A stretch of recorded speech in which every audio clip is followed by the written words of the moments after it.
উড়িয়ে দিতে চলে গেলে মদিনায় মক্কা ছেড়ে হে রাসূল তোমাকে ভুলি আমি কেমন করে হে রাসূল তোমাকে ভুলি আমি কেমন করে খেয়ে না খেয়ে দিন প্রচারের কাজে নিজেকে দিয়েছ বিলিয়ে তায়েফের কাফিরেরা চিনল না সে আলো দুষ্ট কাফিরদের পিছু দিল লেলিয়ে পাথরের আঘাতে ক্ষত বিক্ষত হয়ে সারা শরীর থেকে রক্ত ঝরে হে রাসূল তোমাকে ভুলি আমি কেমন করে হে রাসূল তোমাকে ভুলি আমি কেমন করে আল্লাহুম্মা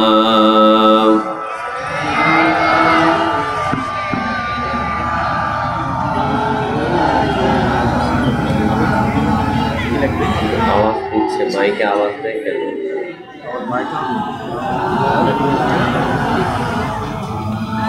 পড়েন আল্লাহুম্মা সাল্লি আলা মুহাম্মাদ ওয়া আলা আলি মুহাম্মাদ কামা সাল্লাইতা আলা ইব্রাহিম ওয়া আলা আলি ইব্রাহিম ইন্নাকা হামিদুম মাজিদ اللهم بارك على محمد وعلى آل محمد كما باركت على إبراهيم وعلى آل إبراهيم إنك حميد مجيد لا إله إلا الله لا إله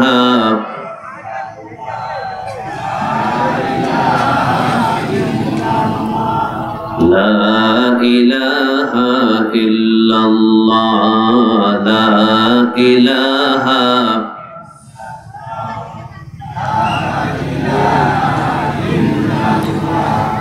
لا إله إلا الله لا إله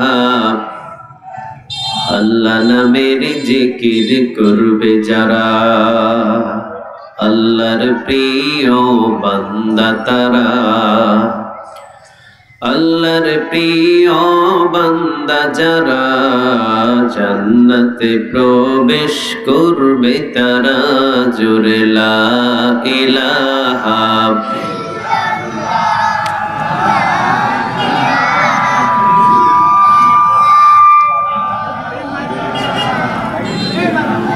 লা ইলাহা ইল্লাল্লাহু মুহাম্মাদুর রাসূলুল্লাহ সাল্লাল্লাহু আলাইহি ওয়াসাল্লাম। আপনারা সবাই কেমন আছেন? আলহামদুলিল্লাহ, আমিও ভালো আছি। আমাদের সবাইরে ভালো রাখেন তিনি কে? সবাইরে সুস্থ রাখেন তিনি কে? সব নিয়ামতের মালিক কে? নিয়ামতের শুকরিয়া আদায় করব কার? পড়েন আলহামদুলিল্লাহ, পড়েন রব্বানা লাকাল হামদ হামদান কাসীরান তাইয়িবান মুবারাকান ফি আল্লাহু আকবার কাবীরা আলহামদুলিল্লাহি কাসীরা সুবহানাল্লাহি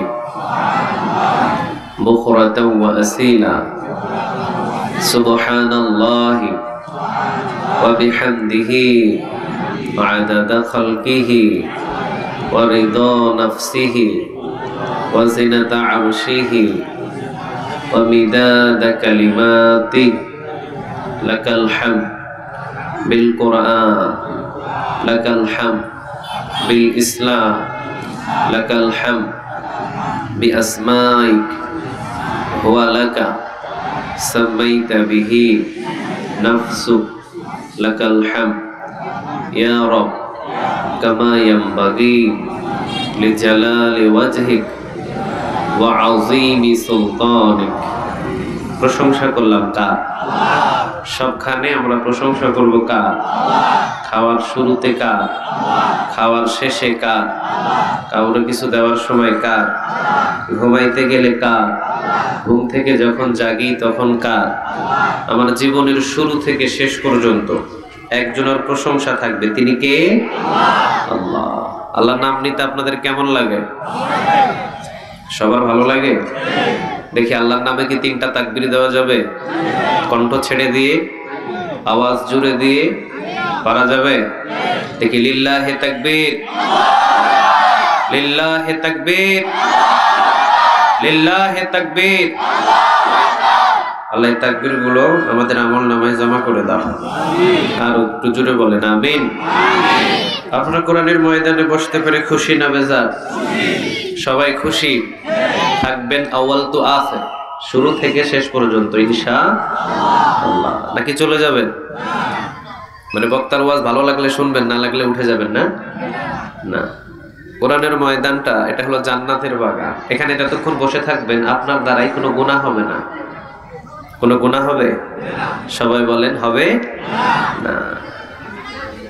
ইয়া ইবাদি লাউ আতাইতানি বিকরাবিল আরদি খাতায়া লা ইন আশরাকতা লা ইয়াহবাতান্না আমালু।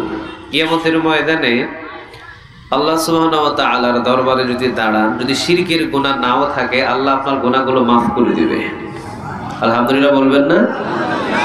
আর কিয়ামতের ময়দানে যে কোনো ওসিলার মাধ্যম দিয়ে আমাদের সবাইকে মাফ করে দিবেন, তিনি কে? তবে ওসিলা খুঁজবে কে? একটা ওসিলা দরকার আছে না?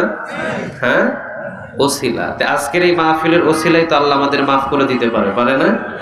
পারে। তা আমরা ওই নিয়তে বসবো যে ইয়া রব, জীবনে যতটুকু ভালো কাজ করি আর না করি, অন্তত আজকে কোরআনের ময়দানে বসেছি, এইটা বসার ওসিলাই তুমি কিয়ামতের দিন আমারে মাফ করে দিও।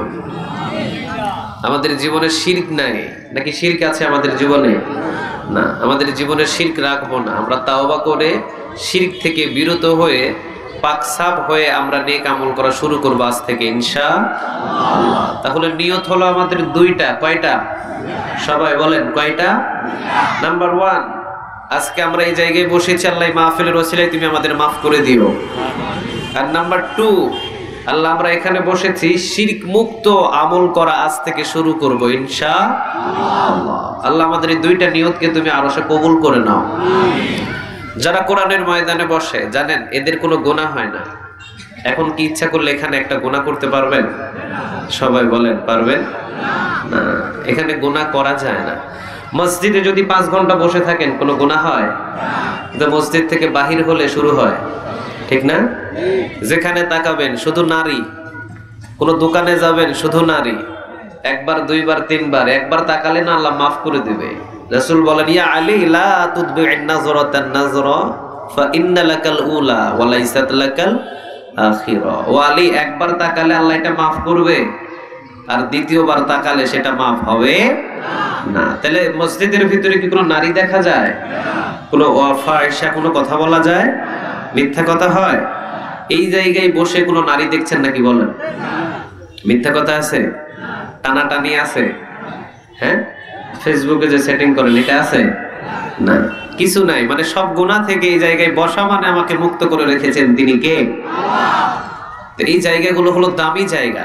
এই জায়গাগুলোতে বসলে গুনাহ হয় না, গুনাহ ফেরেশতারা স্টপ হয়ে যায়, আর নেকের ফেরেশতারা নেক লেখা শুরু করে দেয়। সুবহানাল্লাহ বললেন না? কিরামান কাতিবিন ইয়ালামুনা মা তাফআলুন। এই যে গ্রুপ ফেরেশতাগুলো আছে, একটা দল গুনাহ লেখে আর একটা দল নেক আমল লেখে। তো এখন গুনাহের ফেরেশতারা ওরা স্টপ, ওদের এখন আর কিছু করার নাই, ওরা বন্ধ হয়ে বসে আছে। আর যারা নেক লেখে, ওই নেক লেখা ফেরেশতারা এখন কলম চালু করেছে। মানে এই জায়গায় বসে যে একবার সুবহানাল্লাহ বললেন, আসমান এবং জমিনের খালি জায়গা নেক দিয়ে পূরণ করে আপনার আমল নামায় জমা করে দিচ্ছেন তিনি কে? এই যে একবার আল্লাহ বলে ডাক দিলেন, একবার আল্লাহ বলে যদি কোনো গোলাম ডাক দেয়, কমসে কম 40টা নেক আল্লাহ তার আমল নামায় জমা করে দেয়। আবার কেউ যদি পড়ে একবার আলহামদুলিল্লাহ, কেউ যদি বলে আল্লাহু আকবার, কেউ যদি বলে লা ইলাহা ইল্লাল্লাহ, আবার কেউ যদি পড়ে লা ইলাহা ইল্লাল্লাহু ওয়াহদাহু লা শারীকা লাহু লাহুল মুলকু ওয়া লাহুল হামদু ইউহয়ী ওয়া ইউমীতু ওয়া হুয়া আলা কুল্লি শাইইন কাদির। সুবহানাল্লাহ। একবার পড়বেন সুবহানাল্লাহ, আসমান জমিনের খালি জায়গা নেক দিয়ে পূরণ করে দিবেন তিনি কে? একবার পড়বেন আলহামদুলিল্লাহ, আসমান এবং জমিনের খালি জায়গা নেক দিয়ে পূরণ হয়ে যাবে। একবার পড়বেন আল্লাহু আকবার, একবার যদি আল্লাহু আকবার বলেন, একটা জিহাদের ময়দানে একটা ঘোড়া দান করার নেক আমল নামায় জমা করবে তিনি কে? কিন্তু গুনাহ এখন জিরো। এই জায়গায় কোনো আমাদের দ্বারাই কোনো গুনাহ হয় না, কোনো গুনাহ নাই। এখন গুনার ফেরেশতারা স্টপ, আর নেক লেখার ফেরেশতারা চালু হয়ে গেছে, লিখতেছে। সুবহানাল্লাহ।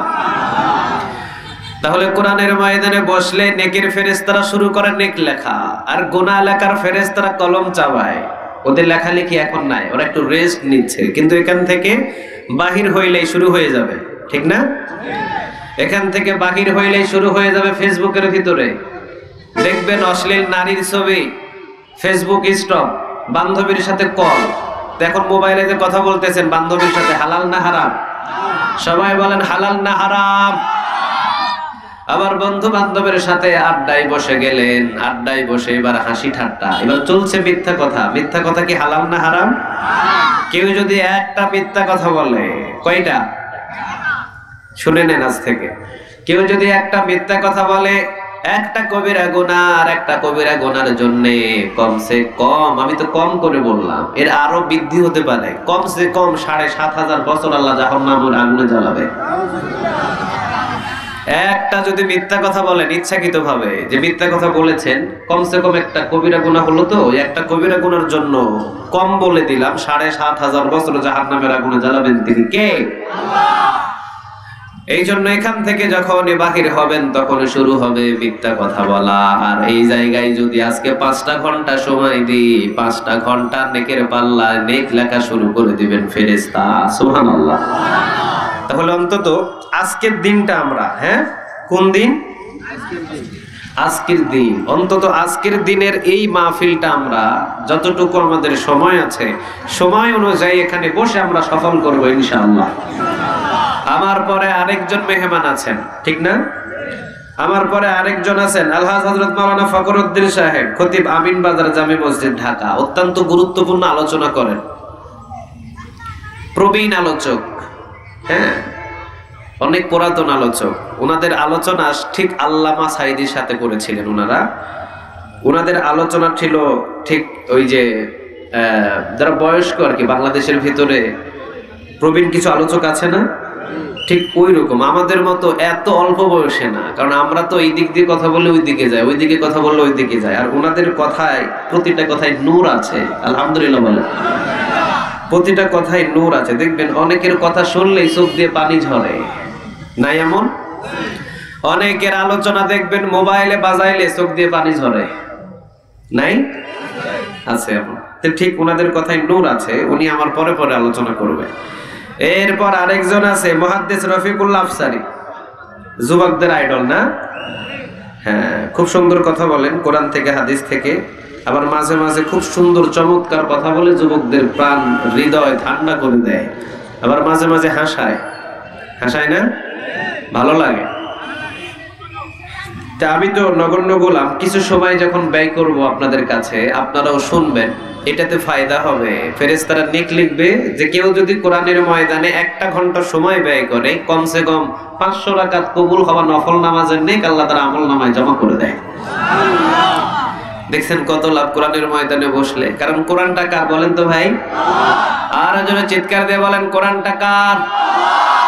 আজকের এই কোরআনের জন্য আজকের রাতটা ওয়াকফ করে দিলাম। আল্লাহ কিয়ামতের ময়দানে আজকের এই কোরআনের মাহফিলের ওসিলায় তুমি আমাদের মাফ করে দিও।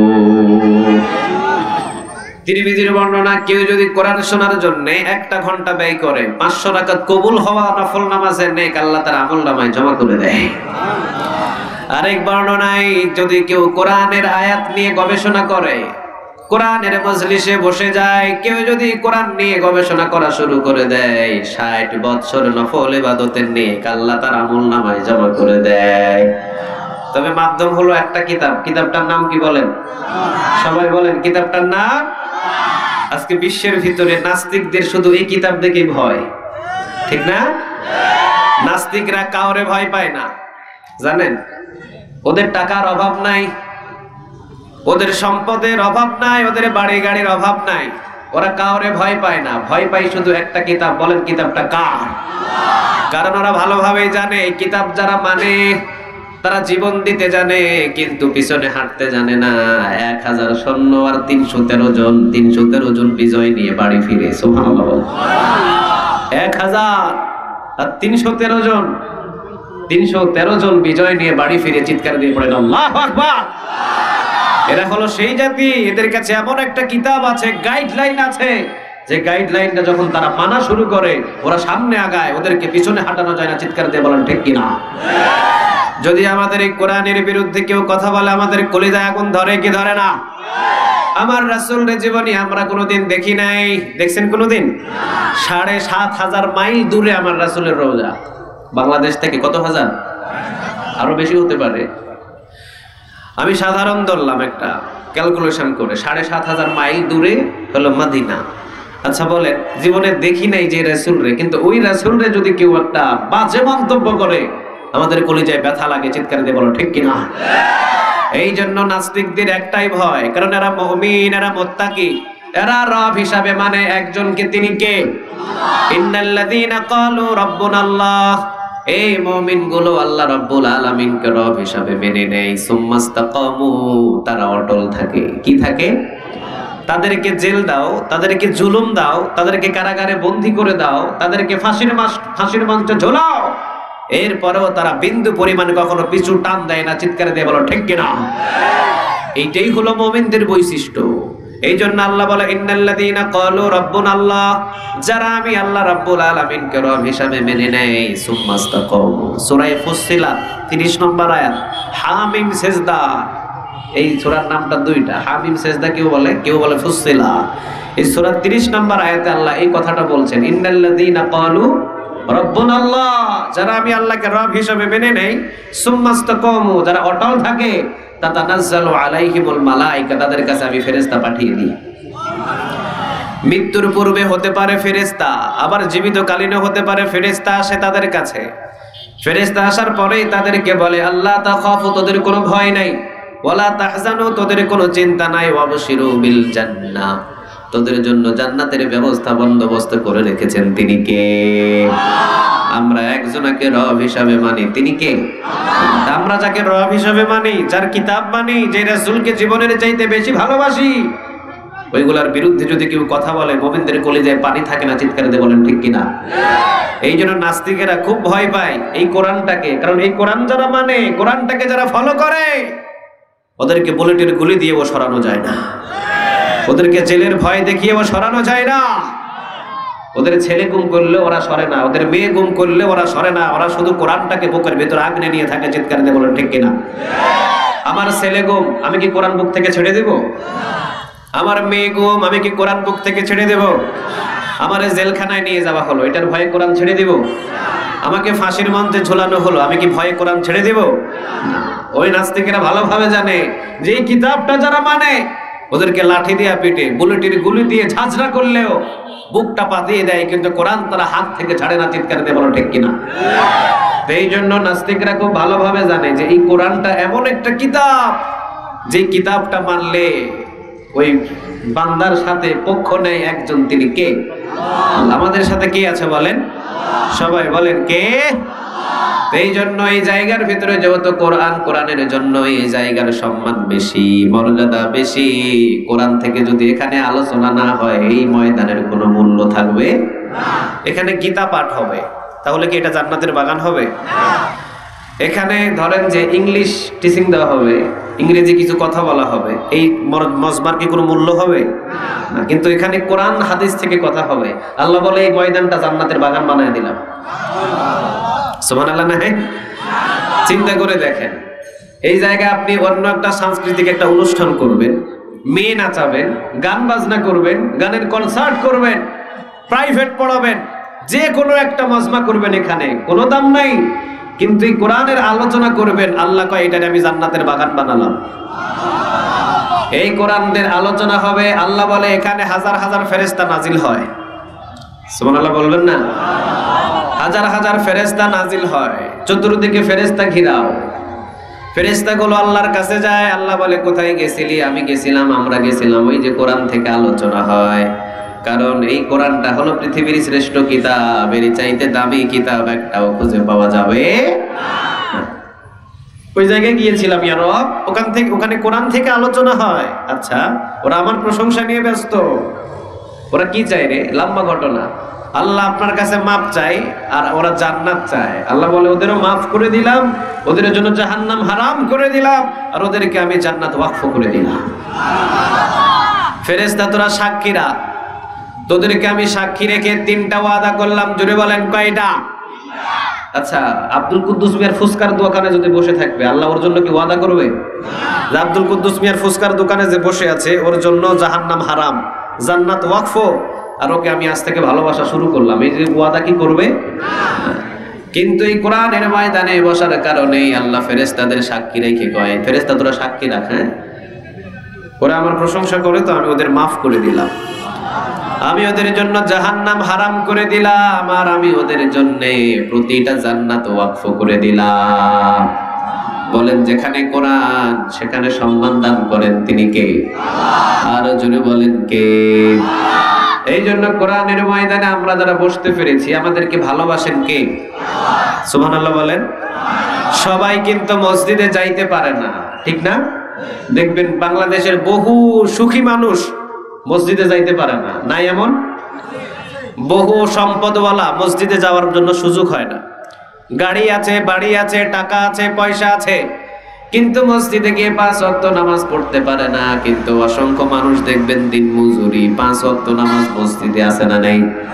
বলেন ওই 5 ওয়াক্ত নামাজ যাকে মসজিদে ঢুকায় তার প্রতি ভালোবাসা বেশি আছে কার? আর জোরে চিৎকার দিয়ে বলেন কার? ইল্লা নাযালাত আলাইহিমুস সাকিনা, এখানে যারা বসেছে আল্লাহ রাব্বুল আলামিন রহমত বৃষ্টি বর্ষণ করেছে চতুর্দিকে। নবী বলেন 1 ফোঁটা রহমতের বৃষ্টি যদি তোর মাথায় পড়ে যায়, তোর গলায় আল্লাহ রহমতের রশি লাগাইয়া দিবে। কিসের রশি? সবাই বলেন কিসের রশি? আর যদি শয়তান রশি লাগায় তাহলে আগামী কাল থেকে গানের কনসার্ট, ঠিক না ঠিক?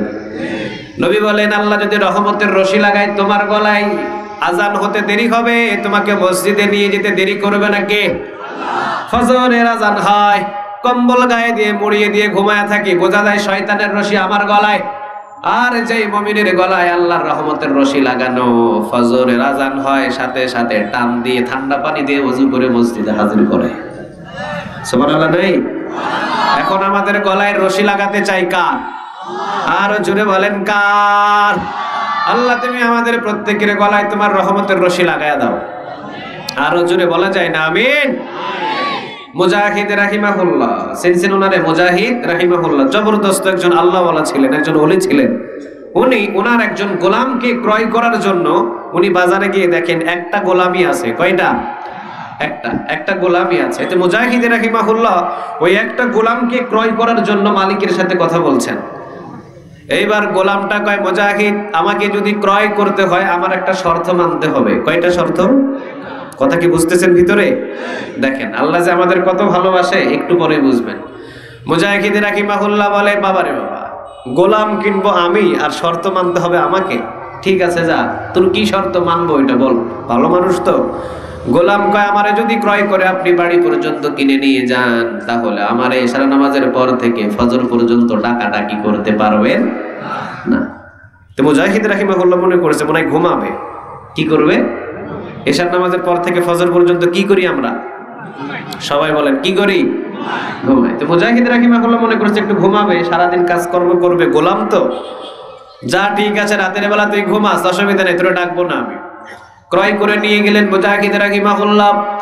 1 মাস 2 মাস 3 মাস বাড়ির কাজ ঠিকঠাক মতোই করছে, কোনো অসুবিধা নাই, ঠিকঠাক মতোই করে। ইশার নামাজের পর ফজর পর্যন্ত মুজাহিদ রাহিমাহুল্লাহ তাকে কোনোদিন ডাকে না, কোনোদিন ডাকে নাই। হঠাৎ করে একদিন রাতের 1টা বাজে 2টা বাজে চোখটা ভেঙে গেল মুজাহিদ রাহিমাহুল্লাহ। ঘুম থেকে উঠে উনি দেখেন একটা কান্নার আওয়াজ ভেসে আসে। কিসের আওয়াজ? কিসের আওয়াজ? কান্নার আওয়াজ। উনি দেখে যে মনে হয় কেউ মারা গেছে নাকি। মারা গেলে মানুষ কান্না করে না?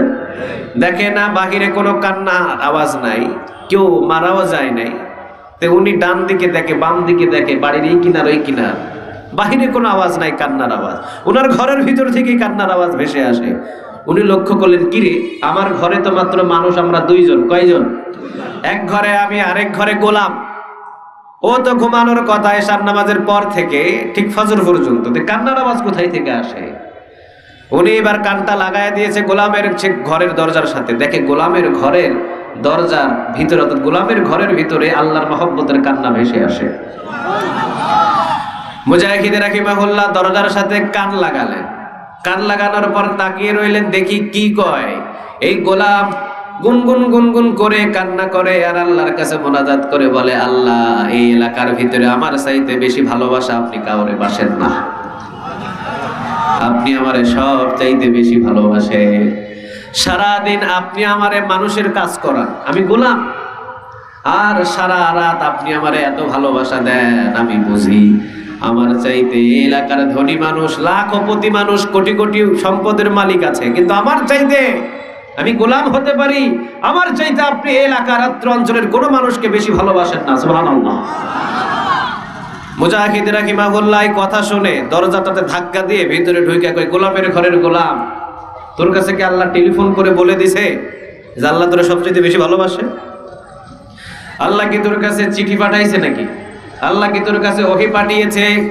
বকাবকি করতেছে গোলাম। তো মুজাহিদ রাহিমাহুল্লাহ খুব বকাবকি করছেন। বল, আল্লাহ কি তোর কাছে মোবাইল করে জানাইছে, চিঠি পাঠাইছে, জিবরিল এসে বলছে যে তোরই ভালোবাসে আর কারো ভালোবাসে না?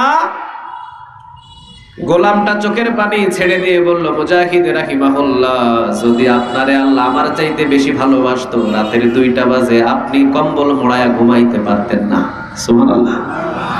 আপনাকে যদি আমার আল্লাহ বেশি ভালোবাসতো, প্রতিদিন আপনি রাতের 2টা বাজে কম্বল মোড়ায়া ঘুমাইতে পারতেন না খাটের উপরে। আর আল্লাহ রাব্বুল আলামিন আমাকে এতটাই বেশি ভালোবাসে, সারা দিন মানুষদের কাজ করায় আর সারা রাত জেগে জেগে আল্লাহর সেজদায় আমারে ফালায়া রাখে, রুকুতে ফেলে রাখে, সেজদায় ফেলে রাখে। 24 ঘন্টার ভিতরে রাতের পর রাত আমার এই চোখের পানি কখনো শুকায় না। চিৎকার দিয়ে পড়েন আল্লাহু আকবার। আল্লাহ আমারে বেশি ভালোবাসে বিধায় তো আমি রাতের বেলা জাগ্রত থাকি। ওই রব আমারে ঘুমাইতে দেয় না। আপনার চাইতে আমার ভালোবাসা আল্লাহর কাছে সবচাইতে বেশি। সুবহানাল্লাহ বলেন। মুজাহিদ রাহিমাহুল্লাহ বুঝে ফেললেন বিষয়টা। মুজাহিদ রাহিমাহুল্লাহ এবার বললেন, ঠিক আছে, কথাটা একেবারে রাইট। বাবা, আজ থেকে তুই আমার মালিক আর আমি মুজাহিদ তোর গোলাম। সুবহানাল্লাহ নাই? বলেন, সেকেন্ডের ভিতরে পৃষ্ঠাটারে পাল্টাইতে পারেন তিনি কে? ধনী থেকে গরিব, গরিব থেকে ধনী, বাদশা থেকে ফকির, ফকিরি থেকে বাদশাহ, এইগুলো পৃথিবীর কেউ করতে পারে না। কুলিল্লাহুম্মা মালিকাল মুলক তুতিল মুলকা মান তাশা ওয়া তানজিউল মুলকা মিম্মান তাশা ওয়া তুইজ্জু মান তাশা ওয়া তুযিল্লু মান তাশা বিয়াদিকাল খায়র ইন্নাকা আলা কুল্লি শাইইন কাদির। বলেন, এই হুকুমগুলো কার? সকালবেলা ফুলের মালা, আবার বিকেলবেলা জুতার মালা, আছে না নাই? দল গেছে ক্ষমতায়, 5 বছর পর্যন্ত সবাইরে পিড়ায়, কিন্তু দল যখন আবার ক্ষমতায় শেষ, এইবার পুলিশগুলো গামছা লাগায় আবার রিমান্ডে পিড়ায়। ঠিক না বে ঠিক? নাই এমন নাই? অহরহ দেখেছি ফুলের মালা 5 বছর, বাকি 5 বছর জুতার মালা পরায় ঘোরাইছে। চিৎকার দিয়ে বলেন ঠিক কিনা? এই হুকুমটা কার? এই পাওয়ারটা কার? এই শক্তিটা কার? আল্লাহ। এই শক্তি আল্লাহর ছাড়া পৃথিবীর কোনো মানুষের কাছে নেই। মুজাহিদ রাহিমাহুল্লাহ বলল, যা, আজ থেকে তুই আমার মালিক আর আমি তোর গোলাম। আমি যতদিন তোর খেদমত নিয়েছি, এখন আমি তোর খেদমত করে ওইটা পূরণ করে দিব। তাহলে মুজাহিদ রাহিমাহুল্লাহ ঘুমায়, মুজাহিদ রাহিমাহুল্লাহর গোলাম ঘুমায় না। মুজাহিদ রাহিমাহুল্লাহর গোলাম বললেন, আল্লাহ আমারে সারা রাত জাগায় রাখে, মানে আমারে ভালোবাসে কে? আমাদেরকে বেশি ভালোবাসে বিধায় তো আজকে আমরা কোরআনের ময়দানে। ঠিক না? হ্যাঁ, যদি ভালোবাসা না থাকতো আমাকে নিয়ে চার দোকানে বসায় রাখতো, আশেপাশে কোথাও আড্ডায় বসায় রাখতো। ভালোবাসা বিধাই তো আমরা কোরআনের ময়দানে বসতে পেরেছি, আলহামদুলিল্লাহ বলেন। এই জন্য কোরআনের ময়দানে যারাই বসে তাদেরই লাভ। যতক্ষণ বসে থাকবেন কোনো গুনাহ হয় না, যতক্ষণ বসে থাকবেন শুধু লাভ আর লাভ। সুবহানাল্লাহ। এই কিতাবের সাথে যদি সম্পর্ক করেন, বলেন তো দেখি সম্মান মর্যাদা বাড়ায় তিনি কে? ছোট্ট একটা এক্সাম্পল দিলে আপনি বুঝবেন। আপনার ঘরের ভিতরে এই যে সোফা খাটগুলো নাই, আছে? সবার ঘরে আছে? আচ্ছা দেখেন, এই সোফা খাটগুলো সবার ঘরে আছে, হাজার হাজার টাকা দিয়ে বানিয়েছেন। আচ্ছা যখন লাথি লাগে সালাম করেন? সালাম করছে কেউ কোনোদিন? আচ্ছা ঘরের ভিতরে 30 টাকা দিয়ে একটা রেহেল কিনে ওই রেহেলের উপরে যখন কোরআনটা রেখে দেন, মাত্র 30 টাকার একটা রেহেল, যদি লাথি লাগে কি করেন? সবাই বলেন কি করেন? সালাম করেন। বোঝা যায় কোরআনের সাথে 24টা ঘন্টা রেহেল থাকার কারণে রেহেলের সম্মান বাড়াইছে কে?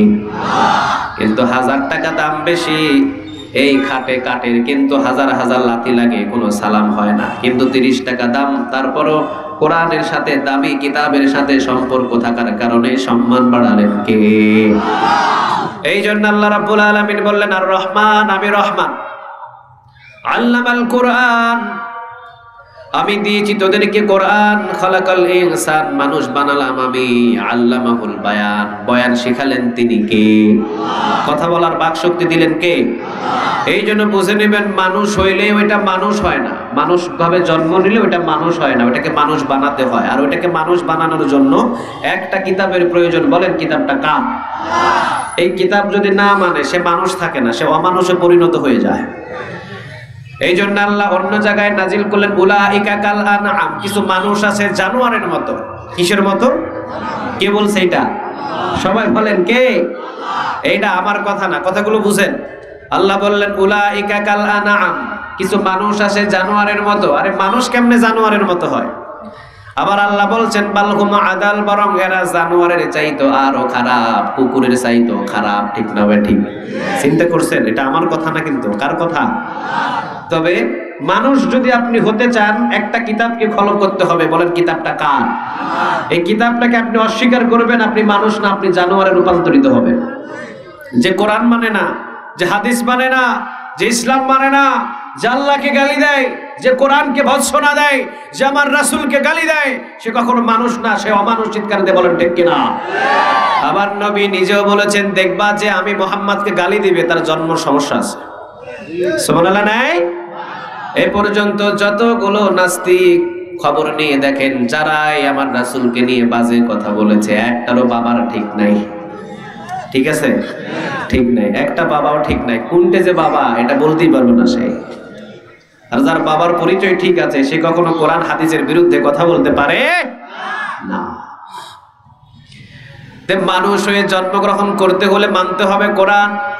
মানুষ হয়ে জন্ম নিলে ওইটা মানুষ হয় না। মানুষ রূপান্তরিত হওয়ার জন্য একটা কিতাব মানতে হবে। কিতাবটার নাম? সবাই বলেন কিতাবটার নাম? এই জন্য আল্লাহ বললেন উলাইকা কাল আনআম, কিছু মানুষ আছে জানোয়ারের মতো। বালহুম আদাল, বরং এরা জানোয়ারের চাইতেও খারাপ। কুকুর কখনো কুকুরে 7টা টুকরা কখনো করে না, কিন্তু একটা মানুষ রে 7 টুকরা করে। ঠিক না ঠিক? নিজের মা পরকীয়ায় ধরা পড়েছে, নিজের মেয়েকে জবহ করেছে, এটা পুরুষের, এটা হলো জানোয়ারের চাইতে আরো খারাপ। চিৎকার দিয়ে বলেন ঠিক কিনা? কিন্তু একটা কুকুর একটা তার বাচ্চার জন্য জীবন দেওয়ার জন্য প্রস্তুতি থাকে। ঠিক না? একটা বাঘ তার বাচ্চাটার জন্য আদর স্নেহ মহব্বত অনেক বেশি। একটা হরিণ তার বাচ্চার জন্য অনেক মহব্বত। অনেক সময় দেখা যায় নিজের বাচ্চাটাকে বাঁচাইতে গিয়ে হরিণটা বাঘের শিকার হয়। ঠিক না ভাই? ঠিক হয় না? এমন হয় না? হয়। বলেন, কিন্তু একটা মা পরকীয়ায় ধরা পড়লো একটা পুরুষের সাথে, মেয়েটা দেখে ফেললো, টুকরা টুকরা করে কেটে তাকে ভাসিয়ে দিল। বোঝা যায় এটা মানুষের চাইতে আরো খারাপ। তো খারাপ, এটা হিংস্র, জানোয়ারের চাইতেও খারাপ। চিৎকার দিয়ে বলেন ঠিক কিনা? কি মানার না মানার কারণে? বলেন কি না মানার কারণে? তাহলে মানুষ হয়ে জন্ম নিলেই ওইটা মানুষ হয় না, ওইটারে মানুষ বানাতে হয়। আর মানুষ যদি রূপান্তরিত হতে হয়, মানতে হবে একজনের কিতাব। বলেন কিতাবটা কার?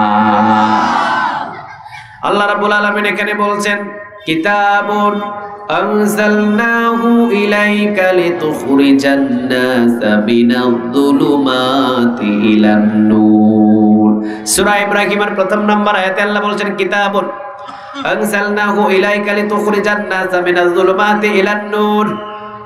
ও নবী, আমি এই কিতাবটারে এমনি এমনি নাজিল করি নাই, অন্ধকার থেকে সমস্ত মানুষদেরকে জান্নাতের পথ মানে আলোকিত পথ দেখানোর জন্য কিতাবটারে নাজিল করে দিয়েছেন তিনি কে? মানে এই কোরআনটাকে আপনি ফলো করবেন, আপনি জান্নাতি। সুবহানাল্লাহ নাই? পৃথিবীর কোন কিতাবটারে ফলো করে নিজের জীবন চালাবেন আপনি নিশ্চিত না, কিন্তু কোরআনটাকে ফলো করে নিজের জীবন চালাবেন নিশ্চিত আপনি জান্নাতে চলে যাবেন। সুবহানাল্লাহ বলেন। হাদিস বাদ না, আবার কোরআনের ব্যাখ্যাটাই হলো হাদিস। ওহী দুই প্রকার, যদি বলেন কয় প্রকার? ওহী মাতলু, ওহী গায়রে মাতলু, দুইটাই ওহী। কোরআন হাদিসটাই হলো জান্নাতের সোজা পথ, এটাও যদি বলেন এটাও রাইট। আবার যদি বলেন না কোরআনটাও জান্নাতের সোজা পথ, এইটাও রাইট, এইটার ভিতরে কোনো ভুল থাকে না, তাহলে আমাদের জান্নাতের সোজা রাস্তা দেখানোর জন্য একটা কিতাব বলেন, কিতাবটার নাম কি? সবাই বলেন কিতাবটার নাম কিতাব। আলোচনা করেন, বসানো নাকি আলোচনা করেন, এমপি সাহেবরে বসানো। এই জন্য কোরআন এমন একটা কিতাব যে কিতাবটা মানলেই সোজা কোথায় যাওয়া যায়? সবাই বলেন কোথায়? নবী বলেন জান্নাতের একটা সীমা নাই, জান্নাতের একটা সীমা নাই, একটা রশি বাঁধা, রশির আর একটা মাথা দুনিয়ায় ছেড়ে দিয়ে কোরআনের সাথে বাঁধা। সুবহানাল্লাহ বলবেন না? তাহলে ওই কোরআন শোনার জন্য বসেছি। ভালো আছেন? কোরআন শোনার জন্য বলেছি। বলেন তো দেখি আমাদের সম্মান, আমাদের মর্যাদা বাড়ায় দেন তিনি কে? আবার আল্লাহ রাব্বুল আলামিন নিজেই বলছেন, ও নবী আপনি ভয় পায়েন না, নবী আপনি চিন্তিত হয়েন না। যখন কোরআন নবীর উপরে নাজিল হলো তখন রাসূল যেখানে সেখানে তেলাওয়াত করে। আল্লাহ আয়াত নাজিল করলেন, লা তুহাররিক বিহি লিসানাকা লিতাআজালা বিহি ইন্না আলাইনা জামাআহু ওয়া কুরআনাহু ফাইযা ক্বরানাহু ফাত্তাবি' কুরআনাহু। কার কথা এটা? সবাই বলেন কার? জানেন নবীর উপরে যখন প্রথম কোরআন নাজিল হলো, নবী ঘুমাইতে গেলেও কোরআন তেলাওয়াত করে, খাইতে গেলেও কোরআন তেলাওয়াত করে, সফরে গেলেও কোরআন তেলাওয়াত করে। আল্লাহ বললেন, লা তুহাররিক বিহি লিসানাকা লিতাআজালা বিহি ইন্না আলাইনা জামাআহু ওয়া কুরআনাহু ফাইযা ক্বরানাহু ফাত্তাবি' কুরআনাহু। এত পেরেশান কেন নবী? এত টেনশন কেন? আপনি শুধু জিবরিলের সাথে একবার পড়েন, আপনার কলিজার ভিতরে কোরআনটাকে আমি জমিয়ে দিব। সুবহানাল্লাহ। বাড়িতে গিয়া কিছুদিন পরে নবীরে হুমকি দেয় মারা, হুমকি ধুমকি, নবীর জন্য গর্ত খোঁড়ে মারার চেষ্টা করে। নবী পেরেশান, হায় হায় আমি যদি দুনিয়া থেকে বিদায় হয়ে যায়। আসলে মৃত্যু দেওয়ার মালিক কে? আর জোরে বলেন কে? এবার কোরআন নিয়ে খুব টেনশন, কারণ কোরআনটাই হলো আমাদের গাইডলাইন, কোরআনটাই হলো আমাদের গাইডলাইন। জীবনে চালানোর জন্য একটা কিতাব দান করেছেন, কিতাবটা কার? এটা যার ভিতরে কোনো সন্দেহ নাই, যার ভিতরে কোনো অবকাশ নাই। এই কোরআনটা যখন আমাদেরকে দিল, নবী পেরেশান, আমার যে উম্মত গুলো যে কিতাব দেখে দেখে জান্নাতের সোজা পথ চলবে, এই কিতাবটা যদি আমার কাছ থেকে হারিয়ে যায়। আল্লাহ আবার আয়াত নাযিল করলেন, ইন্না নাহনু নাযালনা যিকরা ওয়া ইন্না লাহু লাহাফিজুন। এত পেরেশান কেন নবী? এই কোরআনটা আমি নাযিল করেছি, কিয়ামত পর্যন্ত এই কোরআনটা আমি হেফাজত করে যাব। সুবহানাল্লাহ। বাড়িতে গিয়া চিৎকার দিয়ে পড়েন সুবহানাল্লাহ। কিছুদিন পরে আবু জেহেল, আবু লাহাব, উতবা, শাইবা, মুগীরা রাসূলের বিরুদ্ধে লেগে গেল। দিনের পর দিন যখন কোরআনটা প্রচার হওয়া শুরু হলো, আবু জেহেল, আবু লাহাব, উতবা, শাইবা, মুগীরা যখন এই কোরআনের বিরুদ্ধে লেগে গেল, তখন আরেকটা আয়াত নাজিল করে দিলেন তিনি কে? আল্লাহ রাব্বুল আলামিন বললেন, ইউরিদুনা, পড়েন, ইউরিদুনা লিইউতফিউ নূরাল্লাহি বিআফওয়াহিহিম ওয়াল্লাহু মুতিম্মু নূরিহি ওয়ালাউ কারিহাল কাফিরুন। বলেন কথাটা কার? আর জোরে বলেন কথাটা কার? আল্লাহ বললেন, নবী গো টেনশন আর পেরেশান হয়েন না গো নবী। এত টেনশন কেন? নবী কাফের গুলো চায় ফু দিয়ে কোরআনের আলো নিভানোর জন্য, নবী পারবে না। কিয়ামত পর্যন্ত দিনের পর দিন কোরআনের আলোটারে প্রচার করবেন তিনি কে? এই চেয়ারে যদি আমি মাহমুদুল হাসান কথা না বলি, আরেকটা মাহমুদুল হাসান আল্লাহ জন্ম দিয়ে দিবে। একজনকে আপনারা থামিয়ে দিবেন, 10 জন জন্ম নেবে। একটা মাহফিল বন্ধ হবে, 10,000 মাহফিল চালু হবে। একটা মাহফিল 144 দ্বারা জারি হবে তো 10,000 মাহফিল চালু হবে। চিৎকার দিয়ে বলুন ঠিক কিনা? কোরআনটা কার? আর জোরে বলেন কার? তাহলে নাস্তিক গুলো চায় কোরআনটাকে থামিয়ে রাখার জন্য, আর আল্লাহ বলে এটা থামিয়ে রাখার কিতাব নয়, এটা এই জায়গায় ওই জায়গায় পৃথিবীর আনাচে কানাচে এটার আলো আমি আল্লাহ ছড়িয়ে দিব। সুবহানাল্লাহ নাই? এই জন্যই তো 1013 উহুদের প্রান্তরে, সর্বপ্রথম বদরের প্রান্তরে 1000 সৈন্য নিয়ে কাফের দল, আর রাসূল নিলেন কত বলেন? সবাই বলেন কত? 313 নিয়ে রাসূল রওনা দিলেন। বলেন দেখি কোরআন আছে যেই দলের ভিতরে 313-র ভিতরে সফল দিয়ে দিলেন, তিনি কে? খন্দকের যুদ্ধে 7টা বাজে না কথা বলতে? হ্যাঁ আচ্ছা ঠিক আছে, আমি একটু ব্রেক দিলাম তাহলে। দেন সময়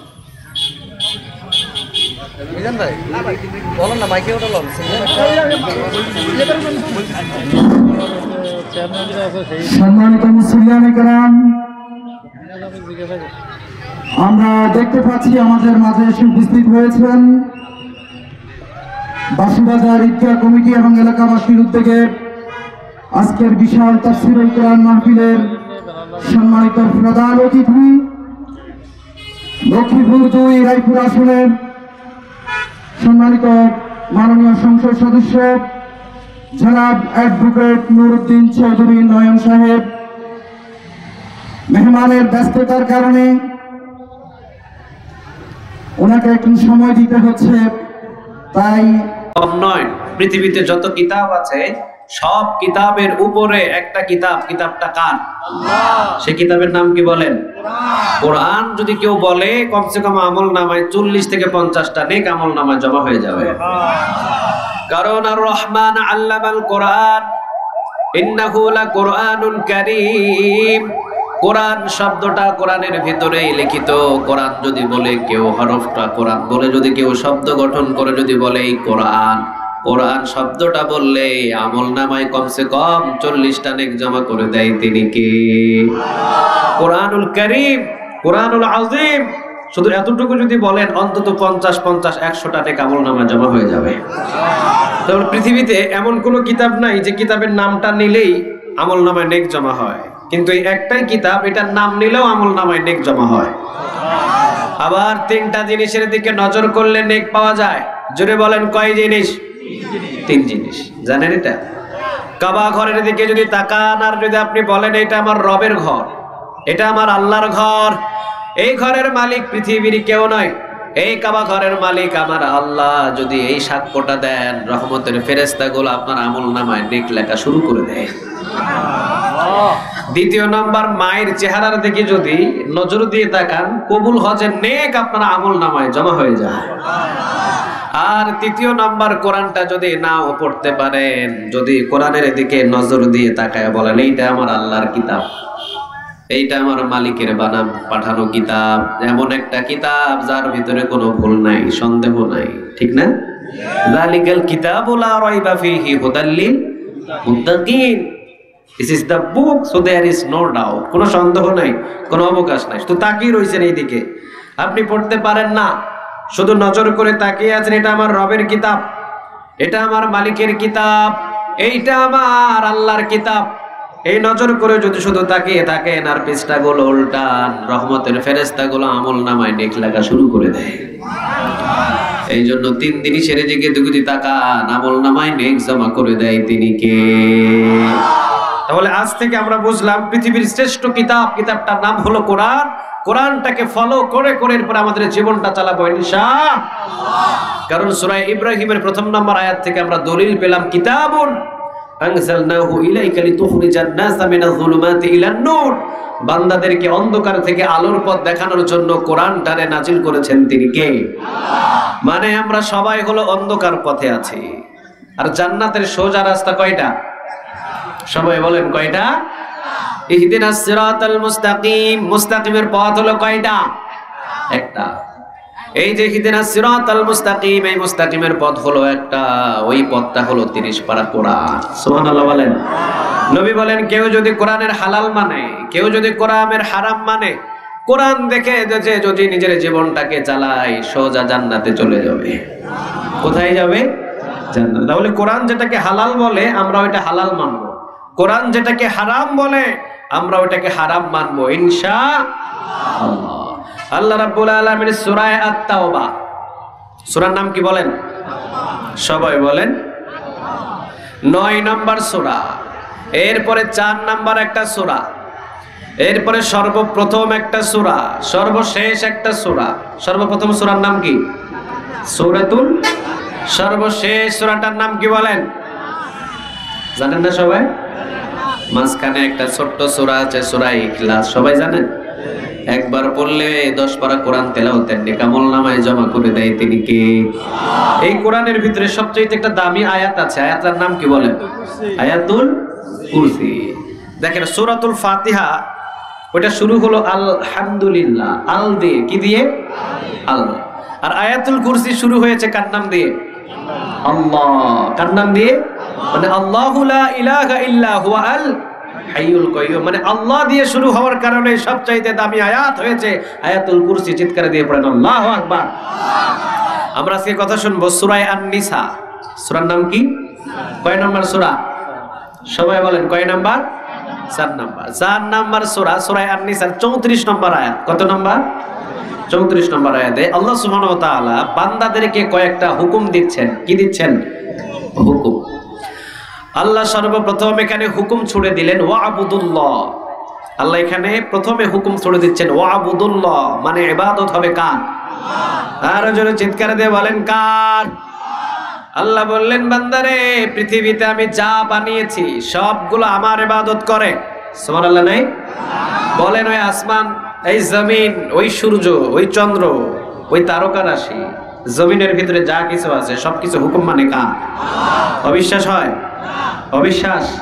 সবকিছু হুকুম মানে কার?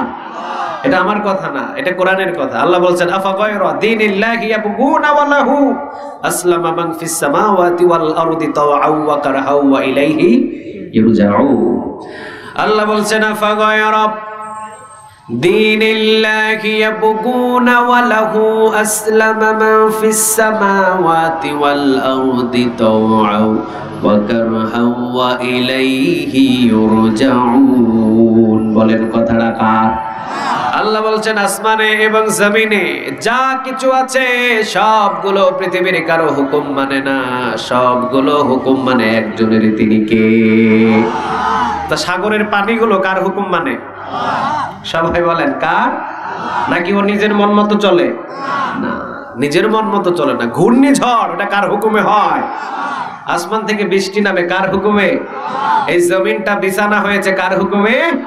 আল্লাহ বলছেন আল্লাযী জাআলা লাকুমুল আরদা ফিরাশাও ওয়াস সামাআ বিনাআ। আসমান আমি তোদের জন্য ছাদ বানিয়েছি আর জমিনটা বানিয়েছি তোদের জন্য বিছানা। সুবহানাল্লাহ। এখন বিছানা যদি নড়াচড়া করে থাকতে পারতাম? কথা বলেন থাকতে পারতাম? এটা স্থগিত একদম স্টিল ভাবে রেখে দিয়েছেন তিনি কে? বিছানা। সেই বিছানা, বিছানা নড়াচড়া করলে আমরা বসতে পারতাম না, দাঁড়াইতে পারতাম না। 2 মিনিট 1 মিনিট ভূমিকম্প হলে কেমন হয়? দৌড়াদৌড়ি, নাচানাচি। হ্যাঁ, তে জমিনটা যদি নাচানাচি করতো থাকতে পারতেন না। এটারে স্থগিত করে দিয়েছেন তিনি কে? এই জন্য আল্লাহ বলছেন আসমানে এবং জমিনে, আসমানও বানাইছেন রব, জমিনও বানিয়েছেন রব। এখন এখানে বলছেন আসমান এবং জমিনে যা কিছু আছে সবকিছু আমার হুকুম মানে। সুবহানাল্লাহ বলেন। এখন প্রথম নাম্বার দলিল, সাগরের পানি আল্লাহর হুকুম মানে। আল্লাহ সূরা আর রহমানে বলছেন মারাজাল বাহরাইনি ইয়ালতাকিয়ানি বাইনাহুমা বারাযাকুল লা ইয়াবগিয়ান ফাবিআইয়ি আলাই রাব্বিকুমা তুকাযযিবান। সুবহানাল্লাহ। মারাজাল বাহরাইনি ইয়ালতাকিয়ানি বাইনাহুমা বারাযাকুল লা ইয়াবগিয়ান। একদিকে লবণাক্ত পানি, আরেকদিকে মিঠা পানি, মিষ্টি পানি আর লবণাক্ত পানি। একদিকে ঘোলা পানি, আরেকদিকে পরিষ্কার পানি। একদিকে লবণাক্ত পানি, আরেকদিকে মিঠা পানি।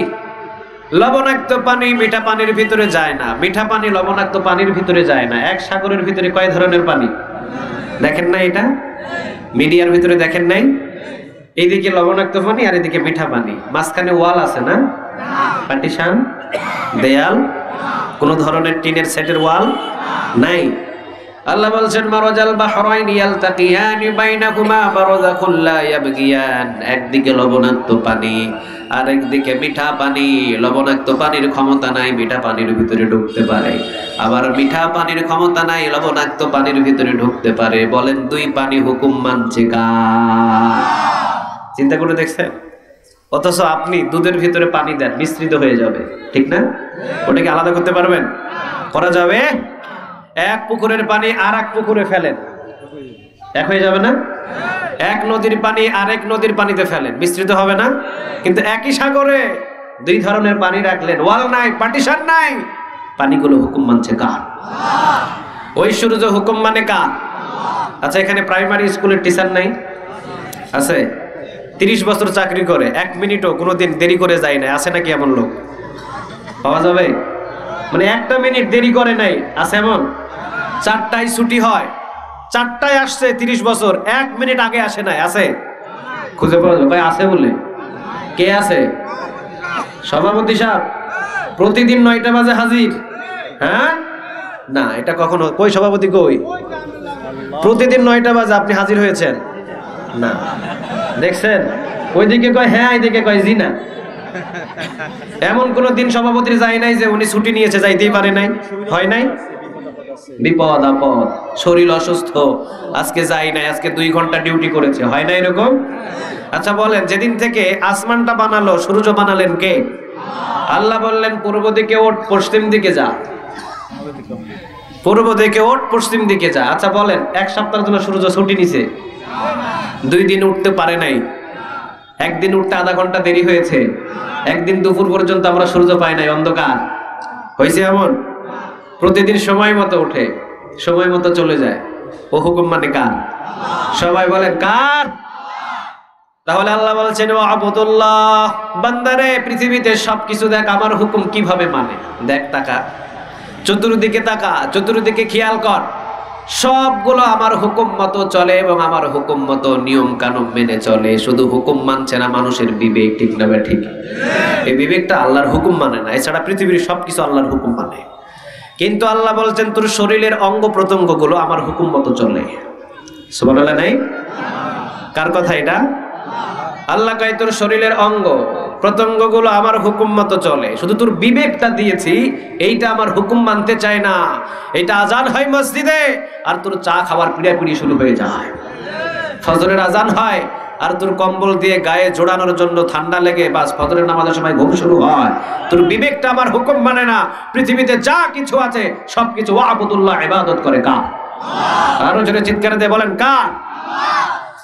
আল্লাহ এবার বলছেন তোর শরীরের ভিতরে যে অঙ্গগুলো আছে, দেখ অঙ্গগুলো একটার পর একটা হুকুম মানছে আমার। আচ্ছা, আমরা যখন জন্ম নিয়েছিলাম মাথায় চুল ছিল? কেউ কয় আছে, কেউ কয় না। কাক মাথা আছিলেন? জন্ম নিতে মাথায় চুল ছিল না?